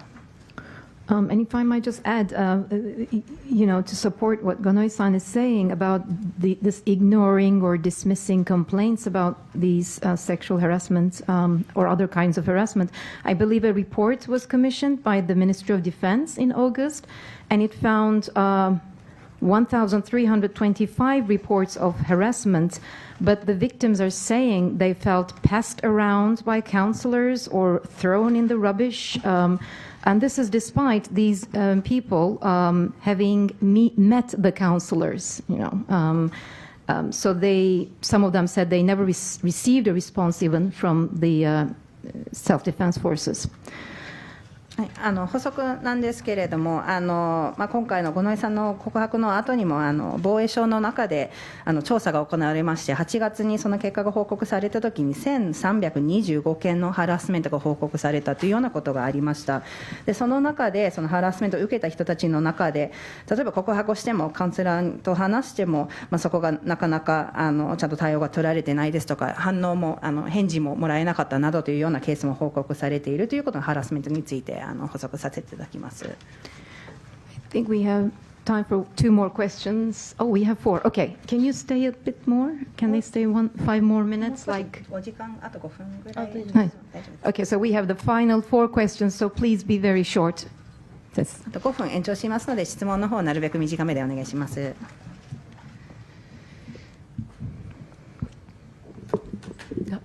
AP 通信の山口と申します。今日は来てくださってありがとうございます。自衛隊は女性の隊員の方の数が圧倒的に少なくて、国会よりも比率が低いということが私調べて分かったんですが、そういう男性中心であるという組織であることや、あるいは役職によってすごくランクがはっきりしているということで、例えばもともと女性をやっぱり軽く見るとか、あるいは後輩の人、あるいはランクが下の人が軽く見られるっていうような空気があって、そしていろいろ声を上げにくいというようなことを感じられたことがあるか、そして女性にも活躍して今後はこういう問題がないようにもっと大勢の女性が活躍できる場所にするために具体的に例えばどういうふうに根本的に変わるべきだと思われるでしょうか。というのが一つごめんなさい、五ノ井さんへの質問で、もう一つ太田先生に聞きたいのは今回のこの判決が民事の方に何かプラスの効果があるのかどうかということを教えてください。よろしくお願いします。My name is Yamaguchi of the AP. Thank you very much for coming today. Within the SDF, it is an institution which has very few women, overwhelmingly fewer women than men in the first place. I looked up and actually it's a lower ratio of women even compared to the Diet, for example. In such a male-centered institution, and it is also an institution which is very rank-oriented, which has a very hierarchical division there as well. And so people of a lower rank who could be looked down upon, or women in this regards, I'd like to ask if you think this contributes to making it more difficult to speak out in such an institution. Also, of course, we hope that in the future it will be more possible for women to play an active role, and that there will be no such cases can be prevented for the future. I'd like to ask what kind of fundamental change you would like to see in the SDF in order to enable that. And last, a question for Ms. Ota. Would like to ask if you think that yesterday's verdict will have any kind of positive impact on the civil suit proceedings. 1つ目の質問に関しては、全部がそういうところではないと思いますし、私のいた部隊は、もちろん訓練の時はしっかり男女同じ、しっかり訓練はしてますし、そういうのは充実した日々なんですけど、やっぱそういう宴会があったり、私の部隊はですけど宴会があったり、そういうの場で、女性隊員をものとして扱うような、笑いを取るためにとか、そういうのが私の部隊ではあったので、訓練自体は別に今のままでいいと思いますし、それが上下関係がどうとかはもちろん訓練はきつくて当然ですし厳しい言葉があっても当然だと思っているので、ただそれ以外での普通の訓練とか関係ない私生活においてそういう人格を否定するような言葉を言ったりとか、そういう女性隊に対してそういう、傷つけるような発言をしてしまうっていうのはやっぱり、変わってほしいなとは思ってます。でも本当に、全部が全部そういう場所ではないですし、しっかり正義感を持って真面目に働いてくださっている方たちがほぼだと思うんで、私の舞台はそういう感じだったという。はい。In regards to the first question, I wouldn't say that all parts within the SDF are like that. For example, within the troop in which I was based during the trainings, both men and women were treated the same way, and I was able to spend very fulfilling time in that regards as well while we were working. It was the outside of the training times when there were drinks or these gatherings and so on of the troop where women were, treated as objects, treated as something for making fun of or as a target for laughing, for example. So that within the training itself, that is not something where I see that there is a need for any kind of change. And I think that these kind of hierarchical relationships are, to an extent, of course, part and parcel or part of this training. There is also a time when harsh words are needed in the situation there itself, but I didn't experience that kind of issue within the training. However, it was in the unrelated private life where these issues were occurring, where female members were being criticized on a very personal level, where harmful statements were made regularly and so on. And this is something which I think needs to be changed. But I wouldn't say that everywhere within the organization is like that. There are, of course, many people who are working very dedicatedly and with a sense of justice and so on, but that was the situation, at least within my troop. なので何が改善が必要かっていうのは、本当に訓練以外のところでの、上下関係だったりとかそういうところで行き過ぎた指導っていうのはパワハラっていうんですかね、そういうのとか、私は男性隊員の方同士でもそういうのは見てたりしてたので、本当に何て言うんでしょう、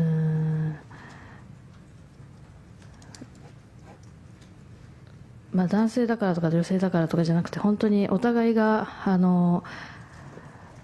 訓練以外でも働きやすい環境になってほしいなとは思ってます。And as to what kind of improvements are needed, I think this is really what is happening outside of the training. This is where the hierarchical relationships or acts which go too far, power harassment and so on. But how to express this, not rather than because you're a man or because you're a woman, but I hope that not only within the training but outside the training we can also create a kind of environment where it is easy for people to work together as well.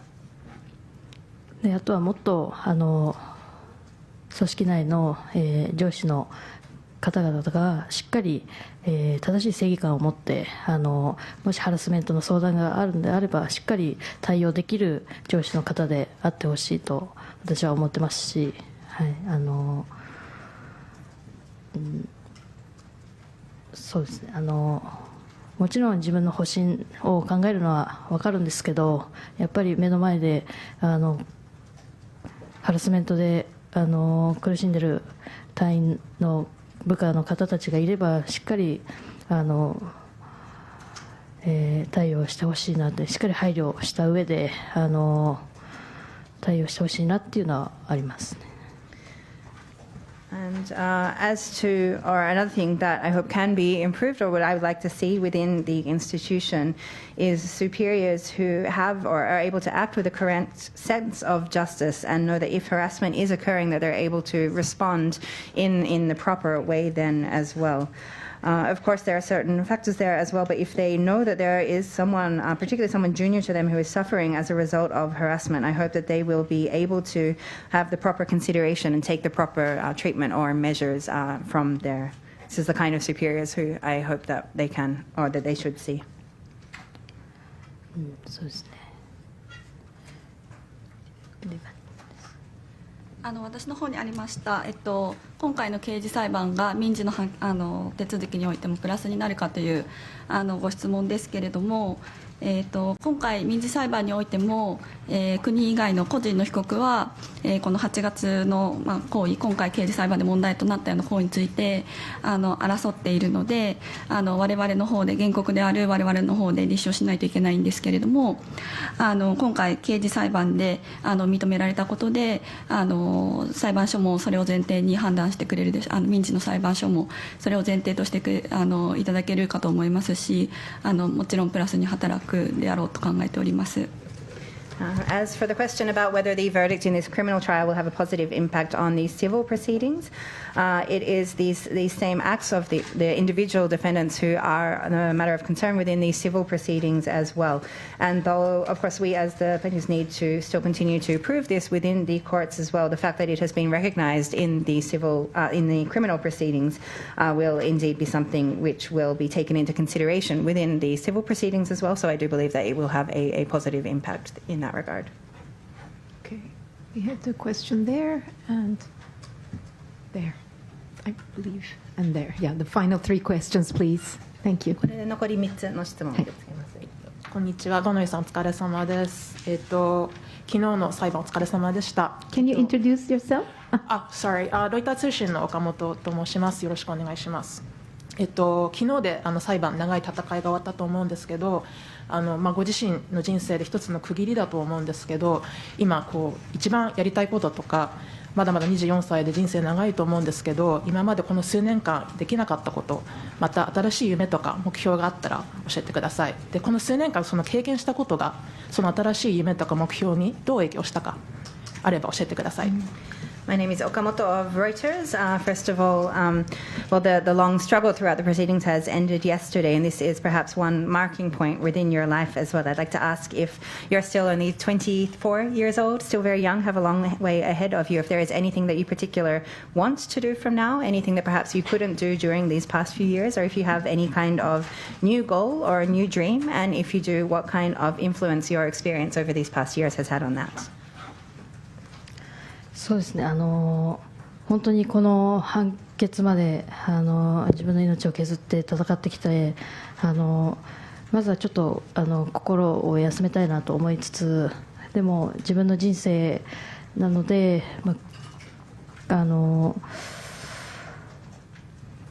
自分らしく生きていきたいなとありますし、本当に私は小さい頃から柔道をやっていたので、今もフラッシュバックでなかなかできない日もあるんですけど、でもやっぱり救われた後半中も何度も、心を折れそうになった時も柔道で救われてきたので、そういうなんて言うんでしょうね、何度投げられても立ち上がる強さっていうのを柔道で教えてもらって、それは人生においても何度世の中にいろいろ言われても何度でもその立ち上がる強さっていうのは柔道で教えてもらったので、そういう、人生において必要な力を柔道があると思っているので、私の生きがいである柔道を、今後いろんな人に、体験を柔道の体験を通して伝えていきたいなと思ってたり、なかなかあんまり今後については決まってはないんですけど、本当に今までできなかったことをやってみたいこと、いろんなことを挑戦してこの生きる姿を今までその強い姿しか見せてなかったかもしれないので、もっと普通の人間なんだよっていうのを表していきたいというか、本当に決まってないんですけど、とにかく自由に自分らしく生きていきたいなと思ってます。Until this verdict, really everything within my life and really putting everything towards this as well. So first of all, I want to have some time, first of all, to rest, both emotionally there as well, and have some time to myself in that regards as well. Judo is something which I have been doing since I was very small, and it's something that even during the days of the trial, it's been a great support to me, even at times when I felt that really my heart was perhaps even about to break. Judo was something which was very helpful, despite the fact that on some days it was very difficult for me to do due to flashbacks which were coming back then as well. But judo is something which has taught me over the years how to stand up once again, even after you're thrown down so many times. And this is an important lesson, not only for judo, but also within life as well. And this is something which I've really been able to learn. No matter what I've going through, no matter what is said to me, being able to stand up again from that is something which I think judo has taught me as a power or a strength that is necessary for life as well. So in that regards, with judo as in a way one of my purposes or sense for living, I hope to be able to create more opportunities for many other people to experience judo in the future as well. I haven't necessarily made or nothing decided about that, but I want to also try many new challenges of things which I haven't been able to do in this time until now. Also, until now, I've only perhaps been able to show my strong face, but I also want to be able to show that I'm just a normal human as well, show this normal side there as well. So while it's not decided yet, I'm looking forward, or I'm hoping to be able to live free and live true to myself from now. あとはそうですね、やっぱハラスメントに対してここまで戦ってきたので、私の言葉が誰かの勇気とかきっかけに変わるのであれば、どこかに行ってお話をしたいなと思ってますし、そうですね、やれることはいい世の中になれるんであればいろんなことをしていきたいなと、この経験をそうですね、声を上げる大切さをいろんな人に知ってもらいたいなとは思ってます。And also in regards to the harassment, what I have been standing up and fighting against till now, I hope that if in any way my words can provide some kind of a courage to someone or some kind of encouragement or moment for someone else to speak out as well.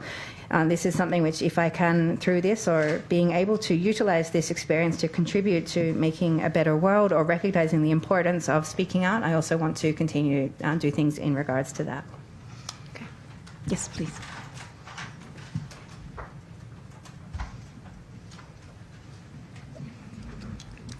昨日からお疲れ様です。共同通信の湯山と申します。先ほど、その判決が出て報われたというようなご発言があったと思うんですが、でその有罪判決が意義深いことは確かだと思うんですけれど、一方で五ノ井さんが負った傷だったり夢を諦めざるを得なかった事実は変わらないと思います。性暴力が人生を変えてしまうという重い事実を我々が忘れないように、特に改めハラスメント問題に関して訴えたいことをお聞かせいただきたい。で特にその世界と比較して日本はどのようなところがまだまだ足りないだとか、そういう目に映るところがあればお伺いできればと思います。I'm from Kyoto News. You mentioned that the verdict yesterday was a great relief or saved you in a way as well. However, of course, a guilty verdict, while it is something very important, it is not something which will get rid of the harm which has been caused to you or will bring back the dreams which you've had to give up there as well. So I'd like to ask if you have any particular kind of message in regards to harassment, particularly to ensure that overall that society is reminded of or remembers the importance of this as well. Particularly if we look at the fact that perhaps compared to other countries, Japan is still insufficient in regards to its recognition or understanding of this, if you have a particular message about that. Mm.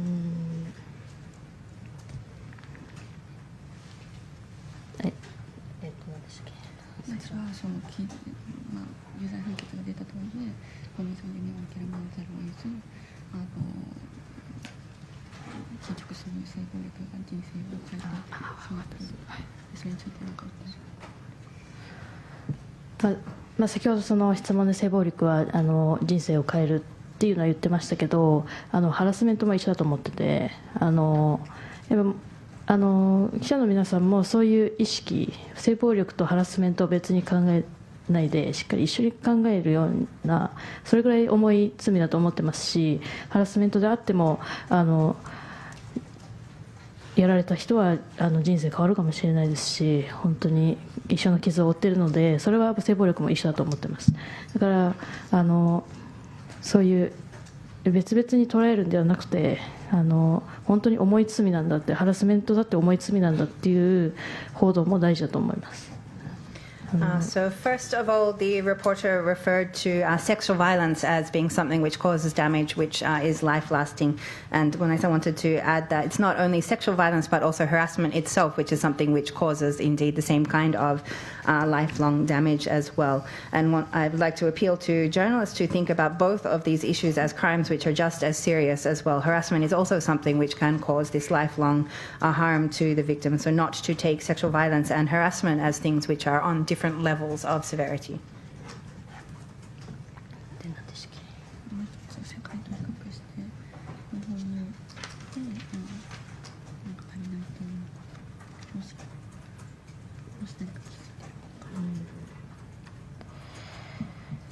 Yeah.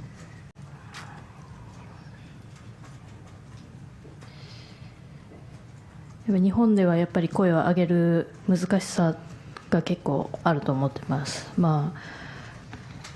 こうやって世の中に声を上げるっていうのも難しいですし、今いる環境で声を上げる人もなかなか難しい。やっぱりそこには表に出る人に対してはやっぱり誹謗中傷が来てしまうっていうのがあるので、中で声を上げても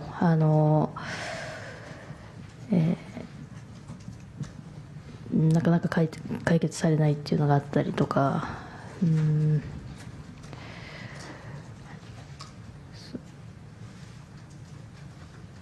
そうですね。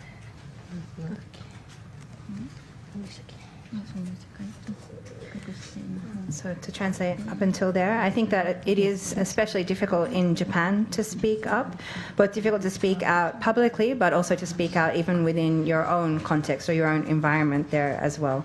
For people who do come out and speak out publicly, then there is also the slander or the bashing and so on comes. And for people who speak out internally, also often, even after speaking out, issues are not resolved or dealt with.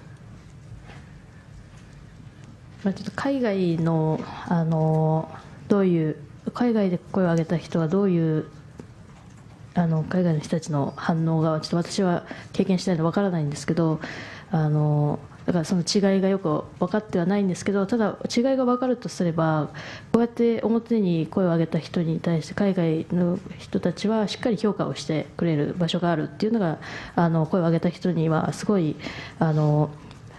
救いなんじゃないかなと思います。その反面、日本ではやっぱり誹謗中傷とかしか思いつかないといいますか、なかなか評価してくれる場所はないんじゃないかなとは思いますね。そういう人たちに対して、もちろん評価をされる声を上げている人たちって評価されるためにやってるわけじゃないと思ってますし、なんですけど、やっぱ報道の仕方もそうですけど、も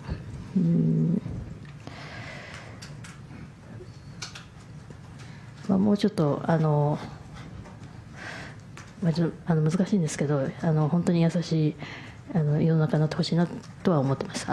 そういう面に対しては、そういう表に出る人たちに対してしっかりちょっとすみません、ちょっとまとまらないんですけど、Maybe until then, the interpreter can. Just and then as for the element for in comparison or regarding people who speak up overseas and what kind of response they have, well, of course that's not something which I have myself experienced, so it's difficult for me to say or to speak directly in comparison about that. But the one thing I would say is that in regards to people who are speaking out publicly in this kind of way, I felt that there are these kinds of words of encouragement, or this is something which is seen as a positive thing from people overseas. However, in Japan, I think that what we see more is slander, or that's really the only response for people who are speaking out, this backlash against them in that regards. Of course, we're not doing this just for the purpose of being praised or being encouraged in this kind of way, but I would also say maybe in regards to also the media reporting about this as well. It's difficult to find how to express this, but I just wish that we could have more of a society which is kinder, especially to people who do speak out publicly about this, but it's a bit hard to summarize my thoughts. Thank you. I'm going to have to ask the last, please, question to be posed because we are running out of time. Thank you. これで最後の質問とさせていただきます。読売新聞の溝田と申します。本日はありがとうございます。何度か苦渋の決断での末に、声を上げたというふうにおっしゃっておりまして、声を上げる非常に勇気が必要なことだと思います。我々が想像することが難しいほどの辛さがあったと思うんですけれども、最後に声を上げられた、その苦渋の決断の末に声を上げられたそのきっかけ、最後背中を押したもの、ご自身の中で何か誰かの言葉ですとか過去の経験ですとか、先ほどちょっと柔道のお話も出ましたけれども、そういったものが何かこのファーストステップを踏むその背中を押したものがあるのであれば教えていただけますか。ありがとうございます。My name is Mizuta of the Yomiuri. You've mentioned several times that it was a very difficult decision to decide to speak out. And this is something which I think needs great courage, which is perhaps difficult for all of us to imagine just how difficult that would have been. I'd like to ask if there was a particular anything which made you make that decision actually at that moment, if it was any words from a particular person, if it was any experience that you had before. You've spoken about judo and what that has taught you as well, but was there any particular word or experience or something which it was that pushed you to make that final decision to speak out publicly? 声を上げる前までは本当に、悔しいことだったり悲しいことだったり理不尽なことだったりたくさんあっての声を上げたことでもあったんですけど、でも本当に私は、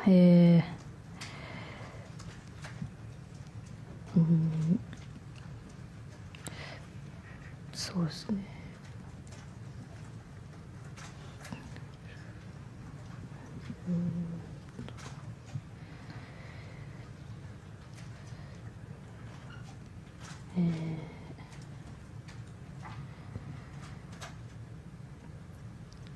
私がその受けた被害についてなかったことにしたくないっていう思いとか、私の舞台でも同じような被害を受けた女性隊員もいたり、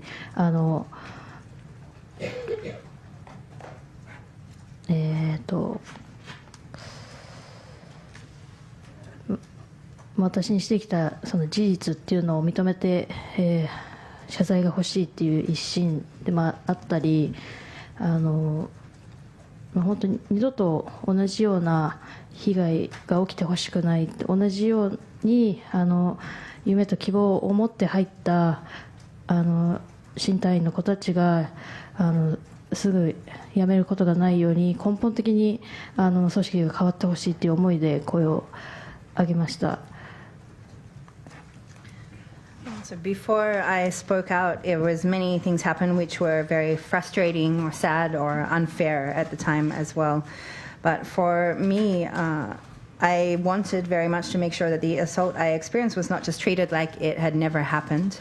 Also, the fact that there were other female members or members of my troop who experienced the same kind of thing was also one of the reasons as well. I wanted the facts of what had been done to me recognized, and I wanted an apology in regards to this as well, but particularly wanted to ensure that the same thing would not be allowed, or I didn't want the same thing to ever happen again. Didn't want future people who are newly joining, signing up to the SDF with their dreams and hopes to have to quit as well. So therefore I wanted to see some kind of fundamental change in the organization was what made me make the decision. でも本当に本当は組織内で私の件を解決してほしかったんですけど、私は自衛隊、東日本大震災で自衛官に助けてもらって憧れて入ったので、自衛隊に対しては本当に感謝の気持ちと、純粋に好きという気持ちもあったので、これをこの本件を世に出すっていうことも非常に私の中では辛いというか、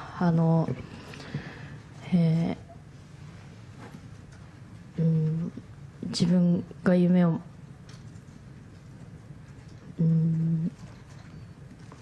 持って入りたいと思った場所をこういう形で表に出してしまうっていうのはもちろんいろんな誹謗中傷もあると思ってましたし、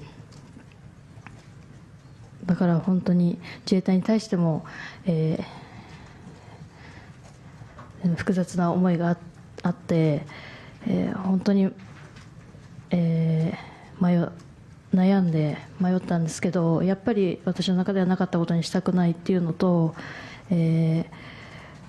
本当に感謝しているからこそいい方向に根本的にそういうハラスメントがない組織であってほしいってすごい思いが強くて、こういう行動も出たっていうのもあって、本当にまだまだ日本では伝わってはないんですけど、自衛隊を批判したいとかじゃなくて、本当に私は純粋に自衛隊が好きで感謝しているからこそ根本的に変わってほしいってすごく今も思ってます。Originally, I wanted for my case to be resolved within the organization. That was what I was hoping for. I myself also joined the SDF after having been saved by the self-defense forces at the time of the Great East Japan earthquake and tsunami. And it was because of my admiration from them and gratefulness, my thankfulness from that, and purely just liking the SDF that I held these dreams and joined the SDF in the first place.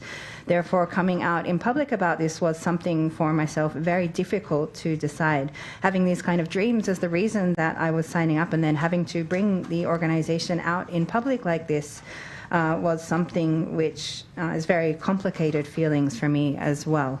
And I was very unsure or uncertain about what to do for a long period in regards to this. But it's the fact that I was thankful to the SDF in the first place that I want to see fundamental change in the organization, that I wanted to see it become an organization without harassment. And this is the strong feelings which pushed me to make the decision. Of course, I didn't want or like to do this, and I think it's still not really understood or conveyed in Japan that I'm not doing this because I just want to speak badly of or criticize the SDF. Rather, it's because I not only like the SDF, but I'm so thankful that I want to see fundamental change in the organization, and this is still how I feel today.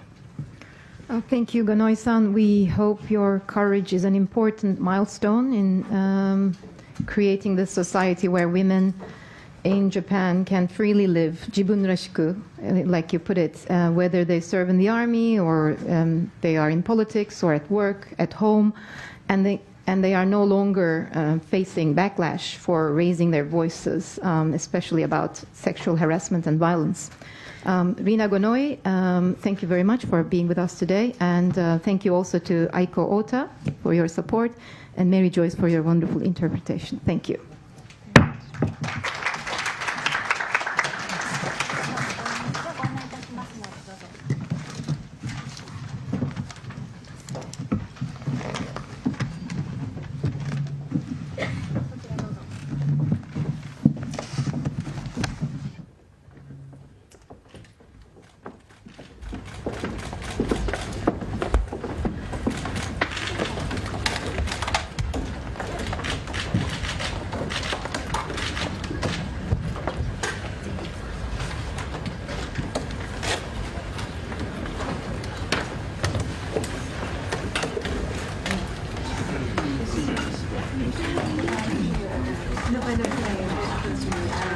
But no, we should definitely